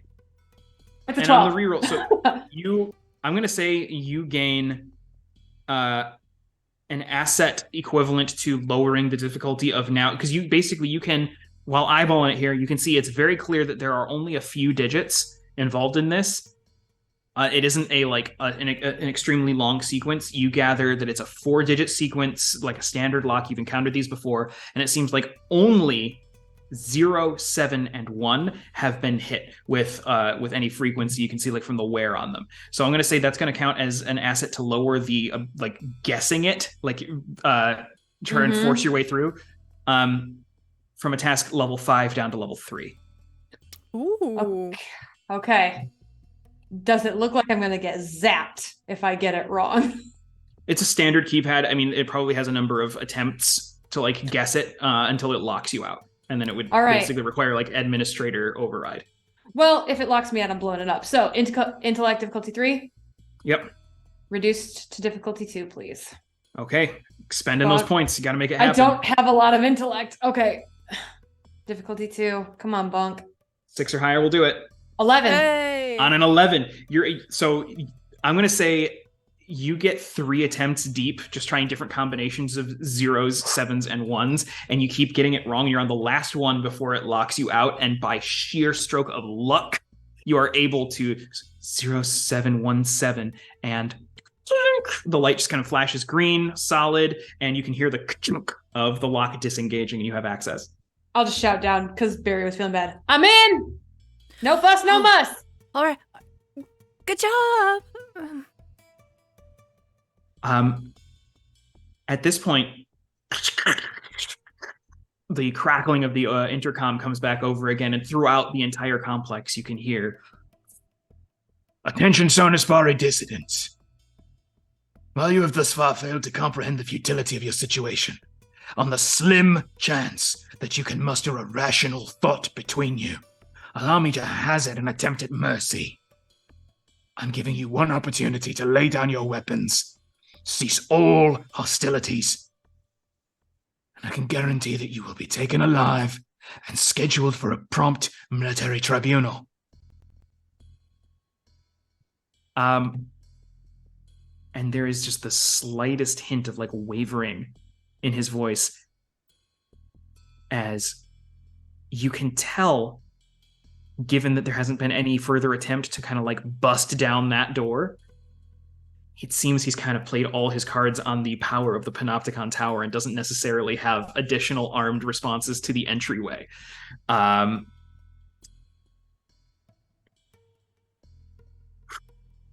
Berengaria will to no one be slim chance of that happening. All right, and just as we're about to return to Risubi on his very death-defying, daring ascent up the inside of this weapons and surveillance tower, I think now is as good a time as any for us to kind of take a short break before we return to the high stakes. How's everybody feeling? So good. So excited. Good. I'm a squirrel in events. I'm happy. As nature intended. Yes. Please join us in taking a 5-minute break. We're going to grab some water, grab some snacks, and we'll be back here very shortly. We're back. All right, and we are back. We're returning immediately into the fray here at the Rapelia Imperial Penitentiary as the trio of would-be revolutionaries have successfully barricaded themselves in the security office at the front of the complex, dealt with varying degrees of violence the 2 security officers that they had kind of locked in there with themselves. And now there's a multi-phase sort of simultaneous plan where Risubi, you have abandoned your mantis shrimp mech to go full squirrel mode to try and squirrel literally your way into the mechanisms of the underbelly of the prison and climb your way up towards the warden's office, while Bunk has just succeeded at guessing the security passcode into life support infiltration. So with that in mind, we're going to jump right back in as Risubi. You are right at the sort of junction where the substructure air filtration pipes and vents all kind of coalesce towards the center of the atrium, and directly above you, you can see access to the Panopticon Tower, the interior of which is just as, if not more, chaotic and ever-shifting as its exterior. All of the many different weapons, surveillance, equipment, cameras, the magnetic rails and mechanical arms that are constantly changing shape and moving, sort of like the servos that move the cell blocks around from this central tower. The interior of it during that, I mean, it is technically a hollow sort of like ventilation tower, but it's effectively a deadly obstacle course, as you can see, almost like buzzsaw style, like servos and little bulkheads kind of closing and moving in, and pieces of equipment kind of disassembling and kind of being spread up and moved up and down the interior. It is just a cacophony of machinery that seems like it would be able to just crush you or pinch you or just like rip you apart if you're not careful as you try and make this ascent. Okay. All my hours of playing Mario Maker have led to this. Oh my god. Kaizo, Brine Blight. So, this is an obstacle course. But I'm also a squirrel. I'm super wily. Yeah. I pause looking up and look at the bag of pearls that Berengaria gave to me. And so as I make this ascent, I am chucking them into various parts of that I feel like they can do the most amount of damage if they get stuck in some sort of like gears or plug up any of like if it's too big of a bearing for any projectiles, like the cog wheels and like exactly you're just like trying to gum up the works as much by throwing pearls to get like crushed in the machinery. Yes, exactly. As I'm going up, trying to avoid these things, I have so many things that I want to apply, but you let me know if they're good or not. Okay. So this is going to be two separate roles. You tell me where you want to apply things. The first task is going to be just the ascent, right? Okay. Now the second role, which I think we should do first, is the role to see how successful you are at pinpointing the weaknesses in the machinery to try and cause the gears to grind to a halt, or to cause the sort of mechanical sort of like movements along these magnetic rails to just kind of like get completely gummed up. Mm-hmm. So for that one is going to be an intellect roll to pinpoint weaknesses in the machinery. Got it. And for you to place the sort of like basically pearl caltrops. That is going to be base difficulty 5. Base difficulty 5. Okay. I would like to apply a cipher that you gave me, burst of mechanical acumen. Just all of a sudden, like seeing this and observing it, having it all fall into place of how well of an oiled machine this works. And just having that kind of dawn on me as I'm observing it. Yeah. And understanding that allows me to mess with it. So I'm going to be using the cipher. Incredible. Okay. Now, making sure, because yeah. All right. So the burst of mechanical acumen, is that basically used as an asset? Yeah, an asset. Okay, great. Yes. So that's going to lower it to difficulty 4. Difficulty 4. I would like to apply effort to this. Okay. Brings it down to difficulty 3. Okay. And I'm good there. We'll just have a nice roll of difficulty 3. Okay. A good roll about it. Do the pearls count as an asset? Honestly, yes. The pearls also count as an asset. Hey! Thank you. Okay. You provided him with an asset that will allow him to actually go through with this plan. So that's going to take it down to difficulty 2. Come on now. 2 assets, which is the maximum number, and then you have your effort. Oh no! Hold on. Guess what, audience? We have XP. Yo! All right, Okay, reroll that okay. 4. Reroll the 4. We are re-rolling this. Okay, difficulty 2. Submit. 6 or higher will do it. Come on. There we go. 19! 19. Minor effect or okay, cool. Okay, so describe to me a minor way in which you want to put yourself at an increased advantageous position for the actual scaling here. So how do you do this with a flourish? Okay. I would like to do this in such a way that obviously when something starts to go wrong, they're gonna have like cameras on me or whatever. Yeah. I would like to do this in a way that I'm not detected. I love that. And so they feel the conclusion that they draw is that this is a mechanical failure. This is something on their end and not something or someone tiny messing with them. As you scale, there are several precision placed mechanical failures that are placed in such a way that it seems to be a naturally occurring malfunction in the structure. And a success at all on this roll means that you now have an asset for the ascent, which was also going to be difficulty 5 speed. Okay. So that takes it down to a difficulty 4 because you have made this sort of obstacle course basically one tier less deadly, less sort of razor's edge difficulty. Understood. Okay. Come on now. So 4, I want to bring this down to a 3. Once again, applying my knowledge of like mechanical knowledge, being able to time how these servos work and like how like they're how fast they can accelerate and decelerate at any given moment, so I can time my movement. The skill is relevant. So your training in that skill is going to bring this down to a 3. Down to a 3. Okay, I will roll speed, difficulty 3. I don't want to apply any effort to this. Okay. 9 or higher will do it. 9 or higher is going to do it. Success with a 13. And on a 13. With 13. Okay. Describe this for us. You've successfully placed these little pearl traps and gummed up the works. What does it look like as you are scaling up the inside of this Panopticon tower? It is it's scaling vertically, right? But if we turn it ascent, if we turn it horizontal, it's just a squirrel going through like a side-scrolling video game, avoiding all of the obstacles and running through. It's almost like a speed run of a video game. The way the squirrel's dipping and dodging and diving through this tower. Extremely Super Meat Boy energy as you're just like your wall sliding and kicking off and doing wall jumps and just kind of like scuttling up onto like these tiny little footholds and your little grabby hands and shit. Yeah. It's incredible.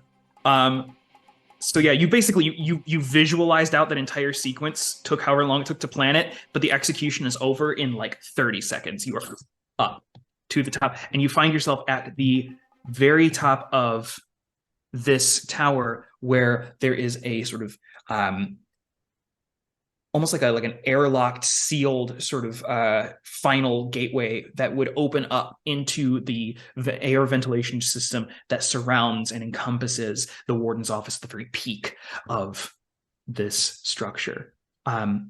Before we continue there, Bunk, as you hear that the kerchunk as the lock gives way and you can open your way up, there's a short access hallway and a stark like 90-degree left turn into the life support and filtration system. I will say it is a very sort of like exclusively hardware, like a boiler room style, like tangled web of just dense with machinery and pipes. It is like a cluster of pressurized metallic tanks that are surrounding what looks like a ceramic geodesic dome.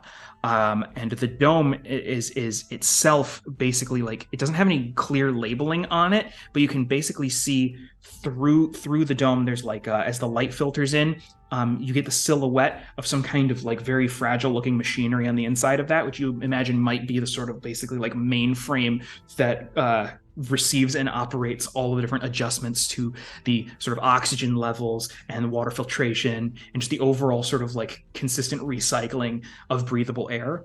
But there's really no important. Sorry.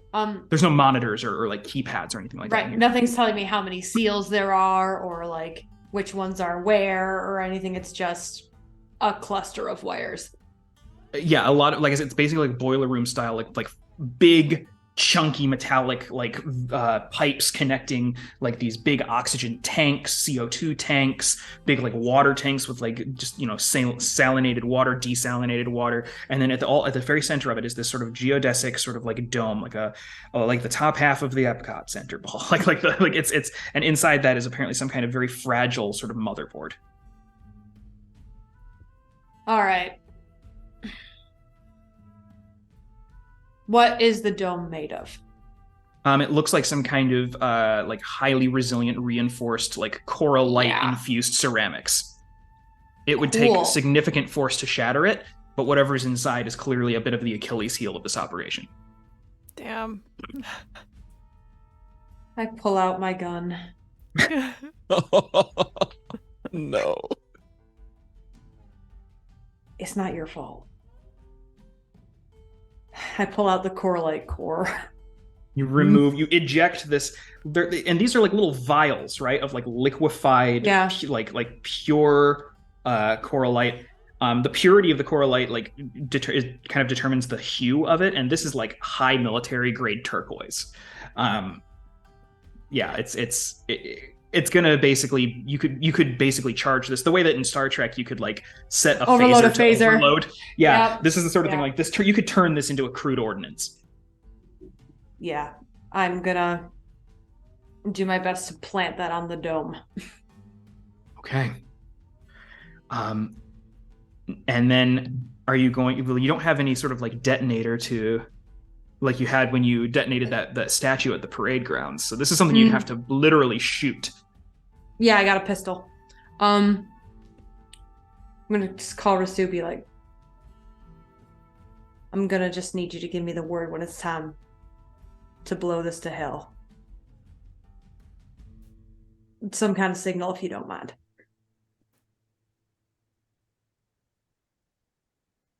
I can't talk in this vent without the warden hearing me.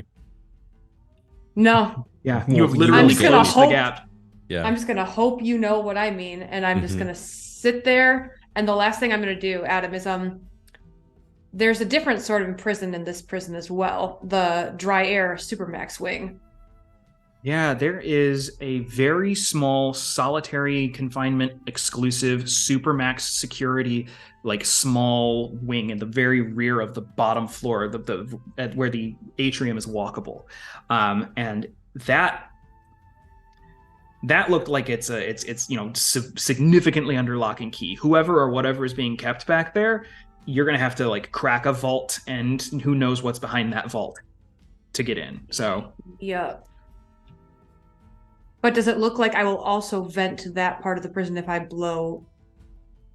Like, actually, we don't know this. Is Rasubi gonna open all doors, including Supermax, or we don't know that? Okay. There's no telling. You have no way to directly communicate back and forth right now without compromising him.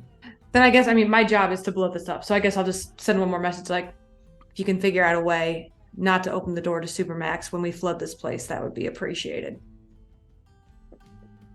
And then I will sit cross-legged looking at my beautiful military-grade coralite core that I'm never going to find again and wait to destroy Leveling a pistol at it, yeah. Berengaria, you're... I'm going to say, like, you were just kind of standing guard by Risubi's vacant, like, shell of a mech. And you can just slowly hear from inside the security office just a groan, like a... I have a rag and I'm like, I've been cleaning a part of the mech as I'm waiting. Oh my god. I look over. Oh, yeah. Bunk got you. It got you real good on the head. Oh. What happened? Well, I'm not going to lie to you. some very terrible things are about to happen, but they need to. Does this individual have a rebreather on right now? Not actively, but you can see that like there's one that's pretty well within reach, just basically like an equipment locker, and anyone who needs to like exit. I mean, clearly they had, like to even just commute here, they'd have to use submersibles. So yeah, there's you could easily outfit him with one if you wanted. You're going to need this. I grabbed the rebreather. Can I put it on you? If you don't, I'm gonna die, aren't I? Uh-huh. Yeah, go ahead. That's good. You just do that. That's fine. No. That's fine. This is just what my day is now, I guess. And Philip Samuels, who you are quite familiar with now, is now equipped with a rebreather. I pull it off. I'm like, do you want something to drink? No. I want getting cold. This is weird for me. I would really appreciate it if we just stopped this, whatever this is. Just I'll be quiet. Okay.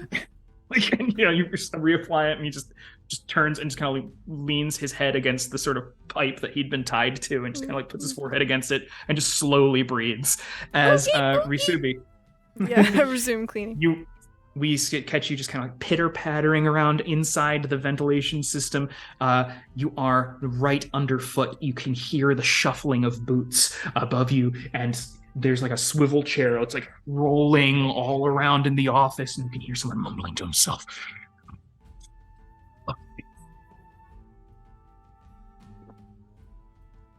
He's mumbling to himself. Seems a little distracted, so I'm gonna hazard sneaking out of one of these grates and Like a floor grate, yeah. Yeah, and entering the room undetected as much as possible. Okay. He is distracted, giving you basically hindering him in terms of his ability to perceive you. This is going to be normally would be a difficulty 3. It's kind of like stealthy speed roll. Let's say that's down to a 2 to not be noticed as you enter. Okay. I do have stealth as a skill when I am outside of the suit. So incredible. Difficulty 1. Difficulty 1. 3 or higher does it. Yep. And you said that was a speed? Speed. Yep. Okay. Easy. 14. Easy. Silently, ever so softly, you lift the metallic floor grate and just kind of scuttle up onto the floor and close it again silently, not even pinching your little bushy tail behind you. And you are in the room at kind of like foot level, and you can see the warden. He's actively like patting down his like the sweat on his brow. He did not foresee this particular sequence of events, someone being able to successfully infiltrate life support infiltration. His beautiful, perfect panopticon weapons and surveillance tower was like, they evaded it, and they just didn't stay in the room. He couldn't get a shot off quick enough, and his limited human sort of complement of security officers was completely like woefully unprepared. And you can see him just like, you can watch him watching his career burn in his brain as he like I love this. And then he sees what? Yeah. Good. I'm gonna make an intrusion here as this happens. Oh, sweet. Yes. You can see he is perusing the different security cams, and you can see Bunk placing military-grade Coralite vial on the domed like central hub of life support infiltration, and watches them sit back and level a pistol and just wait. And you can see him just stand up at that, like in panic, and just all of a sudden you can hear both his voice and echoing through the audio system throughout the entire prison as he again is just like raging. He's like, "Now you listen to me, you virulent scum! Summary execution is well within my authority as commander of this installation, and I have not begun to leverage the full extent of my resources against you. Whatever you think you can accomplish, I assure you it was forfeit before you set foot in this place." And like you can see Risubi as you kind of like from your vantage here, all of the different cameras. You can see like there's camera footage of all the different cell blocks, and all of the prisoners, even inside their sort of like flooded sort of aquatic pod cells, can hear this. And there's a lot of like people like doing like hand signs to each other through the glass, trying to like like they're kind of like signing at each other, trying to understand what's going on. People getting like looks of hope and fear and just apprehension. Nobody knows what's going on here. There are 1,440 individual pods in this place. And he seems to have his finger on a very dangerous looking sort of keypad, like he's about to make some kind of drastic decision. So is it a big red button? I love this. Oh my God. The equivalent of a big red button. So I'm going to give you 1 XP to Risubi, and you can give 1 to either Berengaria or Bunk to rope them into the situation to help you resolve this. Okay. Really quick, I want to do a quick XP check on my party members here. I have 3. I'm down to 0. Down to 0. Okay, this is going to Bunk then. Okay.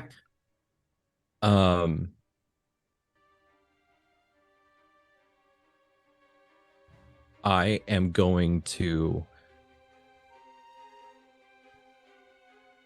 I'm gonna jump up onto the console. Come on. Atana! Yeah. And then and look and speak to this person, but this is also going through the comms to my party mates. Yeah. I am a distraction. And I will start running around and like hitting buttons and random switches and stuff. Does the guy hear squirrel, or does he hear the He words? hears it coming out of my speaker. I have like a little like holler speaker. Amazing. Incredible. Now, as this happens, can you give me, Risubi, a just a sort of awareness check to see if you can understand what the controls do as you're skittering across the different keypads? Sure. This is going to be difficulty 3 intellect to see if you can figure out if there's maybe any switches you can hit while you're trying to, like, he immediately is like, and like you can see him like look around to reach for something to try and like smack you, and he's just got like a book. He's like trying to like hit you with like this hardcover book. Wait, he's throwing the book at him? He's literally throwing the book at you, yeah. He's throwing the book at me. All right, throw the whole. Okay, I'm gonna apply eye for detail. In the brief moments I was observing him, just watching him like going around and inputting commands and stuff. I want to do my best to recreate that, but for the purpose of chaos. Okay, understood. So you can use your eye for detail here. It's going to take it down to a difficulty 2 to see if you can successfully manipulate the controls. Understood. Okay, here we go. 15. Okay. So at this point, I'll give you the option. You can choose one of 2 things. Mm-hmm. You can either completely shut down the Panopticon Tower's defense grid, or you can schedule an emergency venting of all pods. Oh.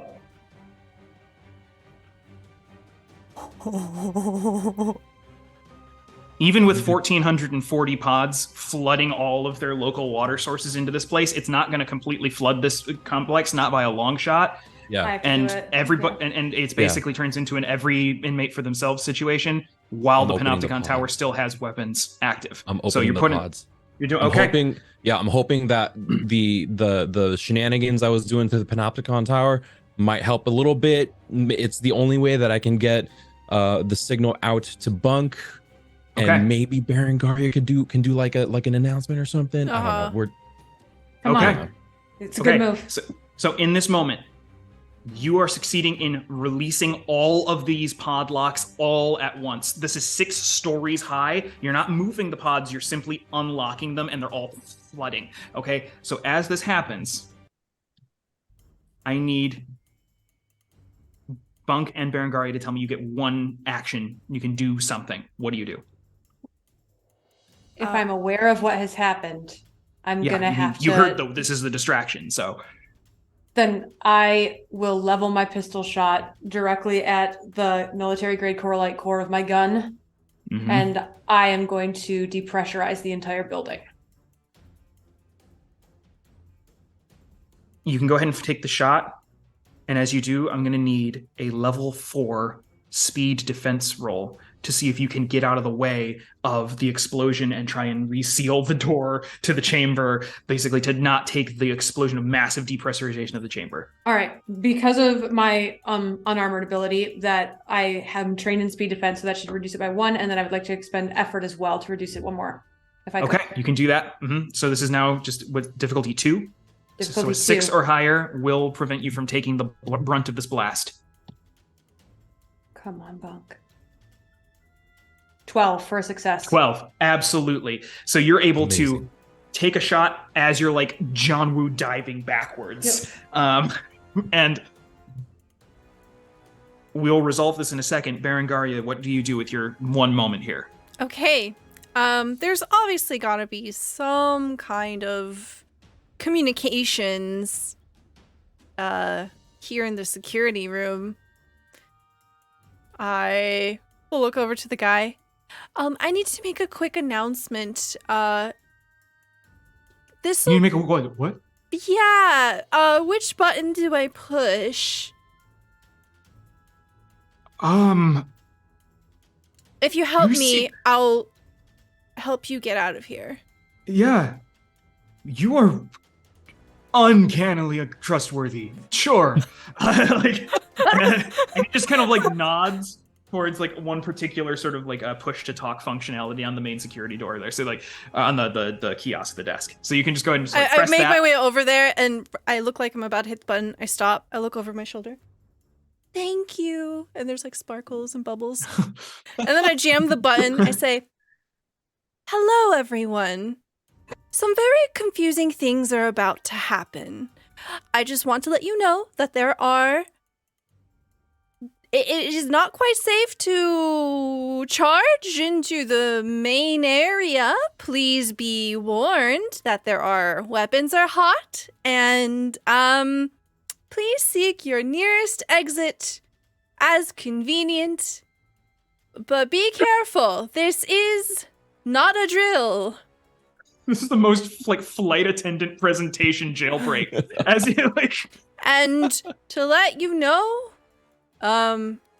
shit. Okay, did we establish as a rebellion the keywords that we wanted to use?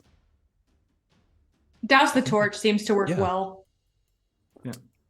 And don't forget, douse the torch. The Russian wave team. of confusion.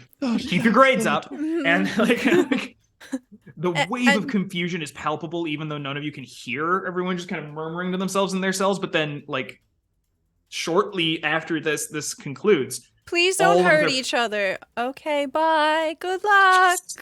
Yeah, all of the pods begin depressurizing and just cascading like 1,000 tiny waterfalls out of these egg-shaped pods as all of the inmates come to the realization that like they could just make a dive for it. Everyone's kind of like checking with each other, like the doors opening. There's like hesitance, and then just as the first like a moray eel merfolk just kind of coiled up in the bottom of their now empty pod looks down and just like screws up their courage and just dives out like, yeah. And then as soon as he like splashes into the shallow water below, there's this like thunderous explosion as Bunk comes flying out through onto the catwalk, and the air filtration and life support system is going completely haywire as everything is just kind of going up in flames, several like cascading explosions. You can feel rumbling under your feet as the massive superstructure underneath the prison is grinding to a halt as pieces of mechanical failure are compounding and leading to further and further failures throughout the entire structure. Adam, I'm just to let you know, if I can regain my composure, I'm not heading out, I'm heading to Supermax. Okay. And as everything is falling around you, there's again like just cascading seawater from above as like the water level is rising around you. It's already up to like your like chest, Bunk, and it's getting higher as you go. And you're making your way towards like this big vault at the back end of the atrium as the entire Panopticon tower is slowly like just chunking shut and and losing all of its maneuverability, and the guns are on the fritz and nothing is working. All the kinetic barriers are failing. And we're going to resume what happens next and see how all of you escape. But first, we have to check back in with Calliope. Oh my goodness. Calliope. Yeah. The lift doors open. You're back in the main lobby. You can see that the coral gardens are as yet still undisturbed. You can see the only difference here, besides the fact that Tramar seems to be kind of hiding behind some of the coral, looking very very nervous, very he has his flashlight doused. He's not looks he's trying to hide. You assume probably from seeing those drones come through earlier. There's other than that, there's nothing different about the space. It's relatively undisturbed. Calliope propels out of the elevator. Tramar. Oh, goodness. Oh, geez. Oh, okay. Were they with you? That was terrifying. Yes, indeed. The drones. Tramar, do me a solid. Solid. Calliope thinks about asking Tramar to put himself further in harm's way, and then remembers something, and remembers the voice of a certain doctor, which they know to be the voice of the doctor who created them, Dr. Irsa Brizik. And it's just their base programming. It's just the line, help people no matter what.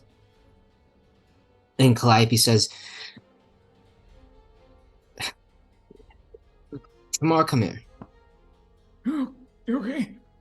Listen, I'm this close to just I could just tender my resignation. This is not the quiet night watch gig. I've been doing this for 20 years, and anyway, I'm gonna shut up now. That's all right. Tramar, let me level with you. I don't, Okay. well, first of all, sound like a pompous asshole. Second of all, I do not work with Valthur. Oh, okay. All right. Okay, I thought that might have just been a bubble in your throat or something, but Right. No, you're some I kind of was- mechanical person, and Yeah, I I was don't just put sort of- anything past the Empire at this. So you're not with the. So what I did. So I'm gonna get fired, is what you're telling me. You could get 'Cause fired. I kind of gave you. Before Right. that happens to you, Tramar, I want to extend something to you. Do you know the Barnacle Bar? Because I know it very well. And you can see by this now. he's a parrotfish folk person, right? So he's got these kind of wide set, small, kind of beady eyes and a tiny little pursed mouth. He can't emote very well, this man. But you mentioned the Barnacle Bar, and you can tell there's this flash of total familiarity in his eyes, a glint in his eyes. I mean, yeah, I know that I've been there a couple times, thrown them back. If Right, you want. pretty good. Honestly, the barnacle Yeah. shots, genius. Tramar, Yeah. 10 p.m. tonight, you're gonna meet me there. And if I'm not there 10 p.m. tonight, you'll meet me there 10 p.m. tomorrow night. And if I'm not there tomorrow night, you'll meet me there 10 p.m. the following night. Do you understand? So you want me to go to the bar every single night? Yes. And if they bother you, you can buy a drink. I don't have any Are you more money on me, so I can't offer to buy you that drink, but... Okay. Are you sure you're not my boss? Because this would be the best working relationship I could ever ask for if you were just... Because if I were on the clock... Okay. Tramar, No. hand on the shoulder. Yeah. If all goes well, and the torch is doused, nobody will be your boss. Okay, so should I go home now, or You should go home now. Okay. But first, I'm going to steal the card from you. You're not going to Oh. stop me, is that right? Oh, absolutely. Yeah, no, I quit. So, there it is. All right. Be safe. And Tramar, Yeah. my name is Calliope. Yeah, Calliope. Thank you for... I don't know, I feel like I should be thanking you, but it does feel like you've put me in a pretty big bind, so... I'm just gonna leave. Thank you, Tramar. Okay. I gotta think about some things.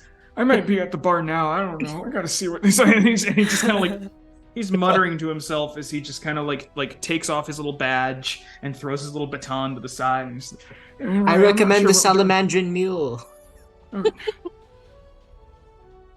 What the hell is a mule? and he's just kind of like he's out the front rotating like he's going out the foyer out the door, and this poor man who was X days from retirement like leaves at least with his life and his health intact, well aware of the fact that he has definitely aided and abetted potentially a terrorist. So he's just gone. What's your next move? One option. Calliope puts their hand behind their back and starts zooming back and forth in the hall, in the room. Mm-hmm. I can leave now, regroup with the rest of my gang, find out where Bahari is, or I can help everyone, no matter what. Doctor. Takes one more barnacle shot, puts it aside. You've done it again. Adam, you told me that when I scanned the computers, I also saw the whereabouts of an office as well as the broadcasting station. Is that right? In this building? There Did I get that are right? office buildings. Yeah, there are office, like the executive offices are up the eastern elevator, but they require high-level security to summon the elevator. And currently you only have the Night Watchman security badge, which would get you to the Marabas Tonight soundstage, but wouldn't allow you to access the executive suites. So that, yeah, unless you could figure out a way to like straight up just cold turkey hack the elevator summoning mechanism, that's basically the only way you could get up there. Now, I'm gonna do something better. Oh, okay. Tell me what you're gonna do, and then I'll tell you what happens. First, I'm gonna see if I can just hack the camera feeds of the elevators and generally the rooms. Oh, you want to see if you can get eyes on the situation? Yeah. Okay. Fantastic. Go ahead and give me an intellect hacking check here. This is going to be difficulty 3. The security clearance for this place is like, it's standard Valthuran security sweep, so it's nothing that you haven't handled before. Easy. 19. Hell yeah. 19. Let's so once go! again, you've got, with a flourish, explain like exactly how this goes for you. IP whips out the cable and sticks it into the front office computer, and their eye turns into just a bunch of script, like the command scripts, as they start doing this, and they get eyes on where the drones are, where the drones came from, and if you would allow, the room where Aggie is. You have flashes of different, like immediately you'll hear inhabiting security cameras. You're seeing from their perspectives with like a very, like you're embodied in the spaces. You can see immediately that the two drones are, one has melted its way through the like plate glass between the soundstage and the editing bay and has rejoined its companion, and the two of them have summoned the lift and are basically like moments away from descending back down to this area. And you can see they're both arming what look like these these pads are what am I talking about? These sort of like almost like the opening of like a cargo bay, like these doors are like open up in their underbellies, and like these missiles are like loading into these bays, like these little Stinger missiles, like they are readying lethal ordnance. And you can see that they appear to have come from a sort of indent in the wall behind the coral gardens. Like they were basically, there was like a security station hidden behind the gardens here in the main foyer. Finally, you can see into the executive suites, and in the station manager's office, you can see that there is like that is where you're routed to, and you're trying to figure out where the video feed is coming from Aggie Ferris. And you basically are able to kind of like work your way through, like your consciousness kind of zipping through the mainframe along sort of like basically like you're kind of projecting yourself into the monitor of that office, and you can see that office is empty. And what you're reading instead is a proxy signal that is being broadcast through the station manager's office from a hard, like basically the originating video feed is coming from an off-site location with a much higher security clearance, wirelessly coming in from somewhere in the Oasis. The Oasis. Like she apparently had the ability to kind of project her own security system like into the office here and basically hijack the security system and operate it remotely. And as this happens, I'm going to do one more GM intrusion on you here. So go ahead and take an XP. As immediately there is the sort of the script running in your one good eye here kind of freezes as you are hit with an attack on your firmware. Oh no! Oh no! So that's bad, right? Yes. That's bad, right? Oh no! I need you to make an intellect defense roll, difficulty 4. Shit. Difficulty 4. What are you doing right now? There is a cyber warfare suite attacking your like upper level programming right now. Wait, what does it look like as we zoom into Calliope's mind's eye and like the digital like VR form of like a firmware battle? Like what is like? It's gotta be a Rickroll, right? Definitely like if Calliope is standing in like a cyber room, sort of like in those what do they call it? It's like vaporwave videos. Yeah. Oh gosh, It's definitely flashing like red right now. Yeah. And so is Calliope's eye, like in the real world. Okay. So difficulty 4. I'm going to tell you right now, the results of this roll are extremely significant. I'm going to use effort. Okay. I love this. Oh, okay. Okay.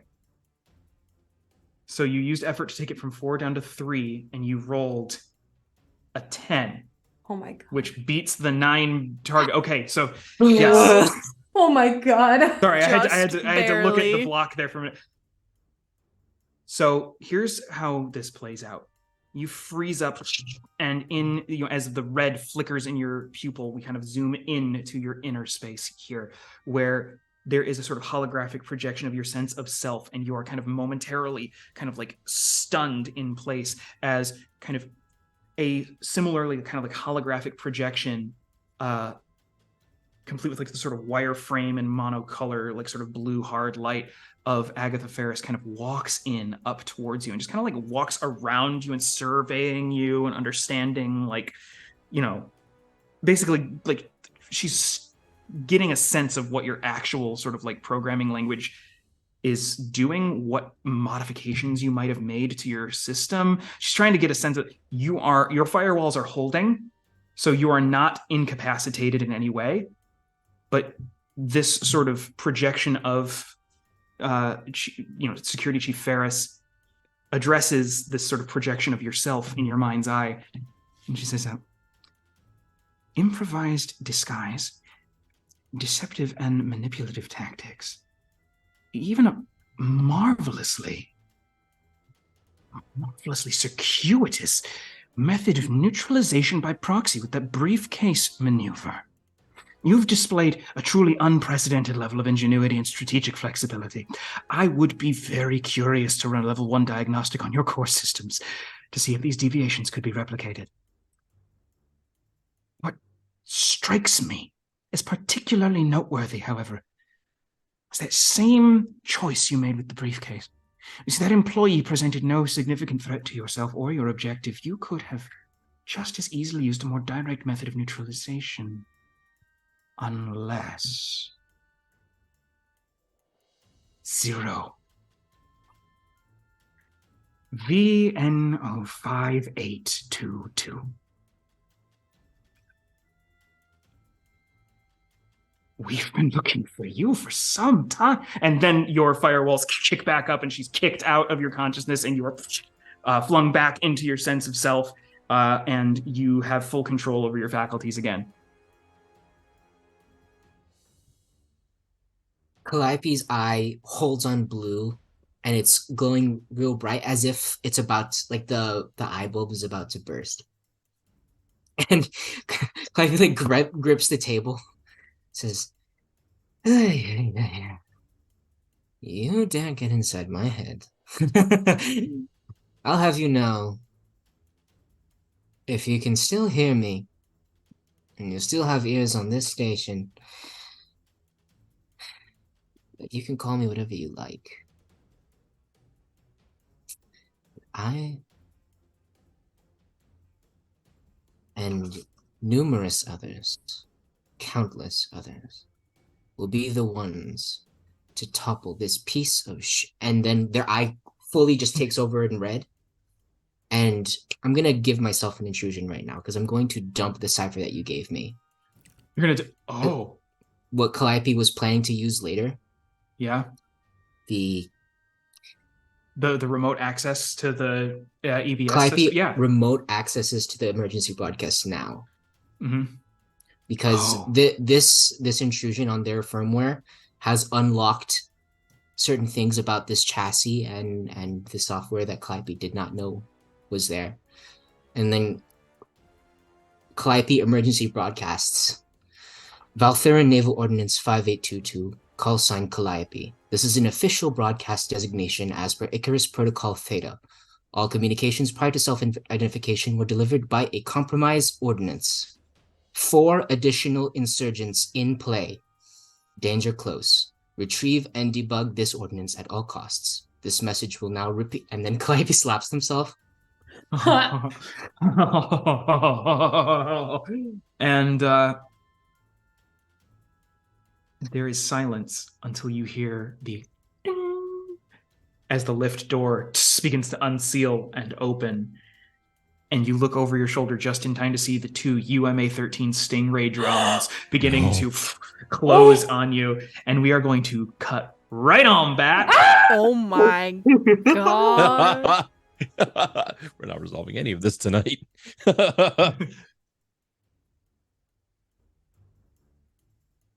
In the now thoroughly just collapsing Rapalia Imperial Penitentiary, the cell blocks have all been released. The floor, like the main atrium floor now is flooded up to a height of about 10 feet in just recycled seawater. And there are just hundreds upon hundreds of inmates who are just diving down into the water and trying to make good their escape. The bulkhead that you shut, Risubi, when you smashed the security panel, is already begun to fail, as the 2 remaining security officers had just begun to kind of like blowtorch their way through, and now they are washed away by the current as the remaining inmates are all trying to like wrench this bulkhead open and try and get out through the main entrance to the best of their ability. There are more just like cascading explosions in the superstructure underneath the penitentiary here, as the entire place is coming apart. You do not have much time before this place just kind of like implodes from rapid depressurization. Yeah, I am making it as fast as I can back to the Risubi body. Okay. Yeah. So for you, if you want to just cannonball your way down the interior, yeah, sure, let's do it. This is going to be a speed task, difficulty 3 to avoid damage on the way down. Okay. As all of the machinery is basically jammed at this point, you don't have to worry so much about, like, it's basically just, can you curl yourself tight enough to not kind of get nicked on the way down? Understood. Okay, cool. You said 3? Mm-hmm. Okay, I'm going to spend some speed effort here. Okay. All right, so 3.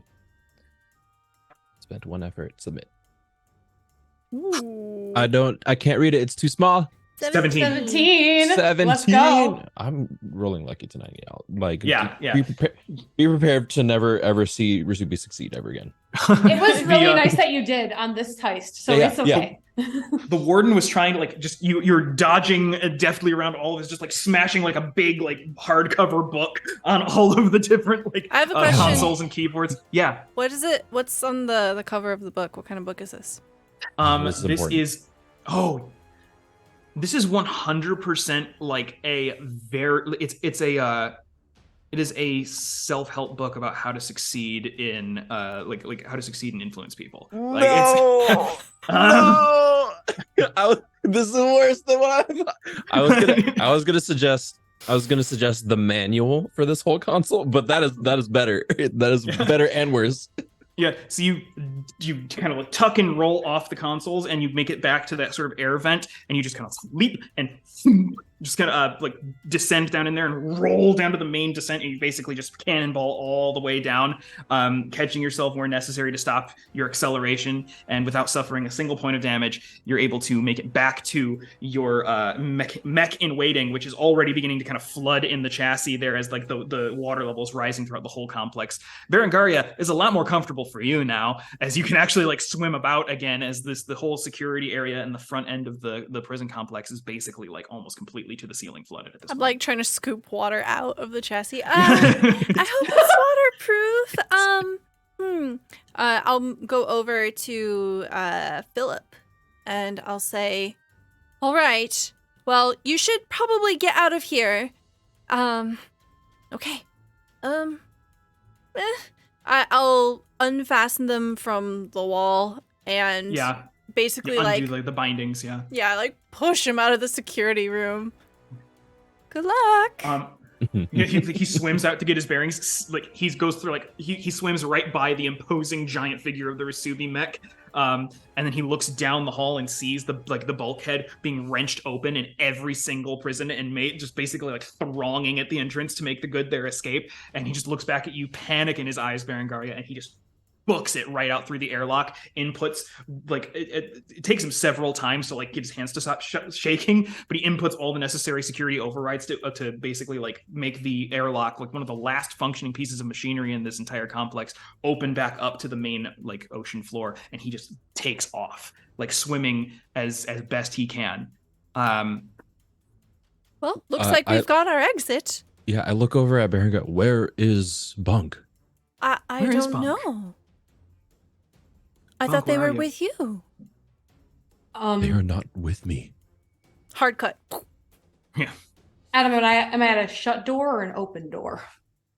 The vault is it has partially opened, but the mechanical failures have caused it to jam such that like it would be very difficult for you to kind of like squeeze your way in, but you could possibly do it. I shove the spear in for a fulcrum and try and wrench it open. Give me a might task, difficulty 3, and it costs 3 points from your pool as an initial cost to even attempt to do this. Not very strong. All right, difficulty 3. I do not have. You know what? Yeah, can I effort this too for 3 more down? Yep. So with an initial cost of 3 plus 3 for effort, it costs you 6 points of might to give this a good college try. But it'll be difficulty 2 now. A 6 or higher will allow you to wrench it up enough for you to get in. It's expensive. Yeah. 12 to succeed. All right. Oh my God. And as you're like one hand just kind of affixing your rebreather mask, other hand is you're like fixing the spear in there, and you kind of wrench open with using that as like a pivot. And you get just enough clearance for like the water is still rushing in. The space is still actively flooding as you kind of tuck and roll inside. You can see on the fritz there was like a laser grid in here, like, but all of the security systems have been like just shut down or overridden. And you can basically like sprint/swim your way down what is like basically another concourse towards this sort of small domed area. There is one cell back here. And it's not even so much a cell. Bunk. This is a coralite barrier that is basically like full-on high-energy barrier holding a single person in this one sort of like semi-domed portion of this deep supermax wing. And you do recognize the one human being in this cell. This is Captain K. Pollux. And goodness, he looks so much older than you remember him. Probably, I mean, he must be maybe like late 40s, early 50s at the oldest, but he looks like almost a decade older than that. His eyes are kind of sunken, but he still overall, he doesn't look like, emaciated. He still looks, like fairly healthy, if a bit traumatized. He's still got that one thin strip of hair that's kind of like shaved to follow like the center of his head, then down his neck, and he's got like a bit of like an unkempt beard, as he hasn't really had a chance to kind of like shave his face, but he's still got those kind of gold and crimson flecked eyes, and he has still the sort of the tattoo of the 3 moons of Valthuran, like one on each of his temples and one on the back of his neck. And he's just as you remember him otherwise, but he just looks a little worse for the wear. And he's kind of in a daze though. Captain Pollux. You're not sure if he can hear you through the coralite barrier. Is there anything I can do to bring it down? It's already starting to flicker. There is just like a console right nearby, like a single kiosk console. I have the spear of the salamandrin in my hand, and I stab the console. And with a sparking just eruption of electricity from the console, the barrier summarily drops. And Captain Pollux! And he kind of collapses a bit, and barely just picking himself up as the water is just rushing into the room. And just looks up at you, and his eyes are far away for a while, like he's kind of shell-shocked almost, and he kind of registers you eventually. Prince Cyprian. And I think that's where we're going to end tonight. What? Hold on. Whoa. I heard that right? I heard it. Oh, yeah. Okay. Oh, what in? What in the Brine Blight? Hey, this show's kind of good. I think they're gonna make it. I think it's okay. Whoa. Oh, I have goosebumps. This place is about to implode, and we find out you're a prince. Yeah, Adam, just to let you know, the moment he recognized me, I've pulled my air tanks and breather off to give to him. You hook him up with those, and there's this look of just shock and a little bit of gratitude as his brow furrows, and you can hear filtered through the rebreather, My spear arm is yours. Oh my goodness. Holy. But as it was not when your family fell, as it should have been. We will use it now, gladly. We move. And with renewed vigor, he stands on his own, and you take a deep breath as the water rushes in over both of your faces, and you begin to make good your escape from the Supermax wing. Woo! Holy look at chat. Look at chat right now. Yeah. Oh my god. Wow. Wow. Mm-hmm. Well then, thank you everyone for joining us tonight. Yeah. Oh my gosh. Thank you, everyone. Holy shit, Adam, you are amazing. Chef's kiss. Chef's kiss. You all are incredible. You made... I honestly, as I was prepping these two heists, I'm like, somebody's gonna die. Somebody's gonna get captured. Someone's like... But we don't know about Calliope yet. We don't know. We just don't know. Fair. Oh, that was fun, y'all. You were great. That was so fun. That was so fun. Damn. All right, let's do the thing. So we are going to do our outros here. Please tell me who you are, where we can find you, and what your favorite part of today's episode was. And I'm going to start Oh. Hi everyone, thank you so much for being here. Really, really appreciate it. Everyone here in chat, everyone that's watching us on YouTube, everyone that interacts with our social media, everyone that's in our Discord, all of our Patreons, of course. Thank you from the bottom of my heart for helping support all of our projects here. My favorite thing is Bunk. Why is it every time Bunk makes a decision, Bunk just digs deeper? Bunk just goes for the heart of it and just, we're just gonna free a whole prison. But no, Bunk will not leave the Supermax alone. Bunk needs to know what's behind the door and will open the door every single time. And I fucking love it. It's so good. So chef's kiss for that. Thank you. Also, please, if you would like notifications for when we go live, please consider following the channel. It's a free way that you can support us and get notifications. We're gonna pass it over to Christian.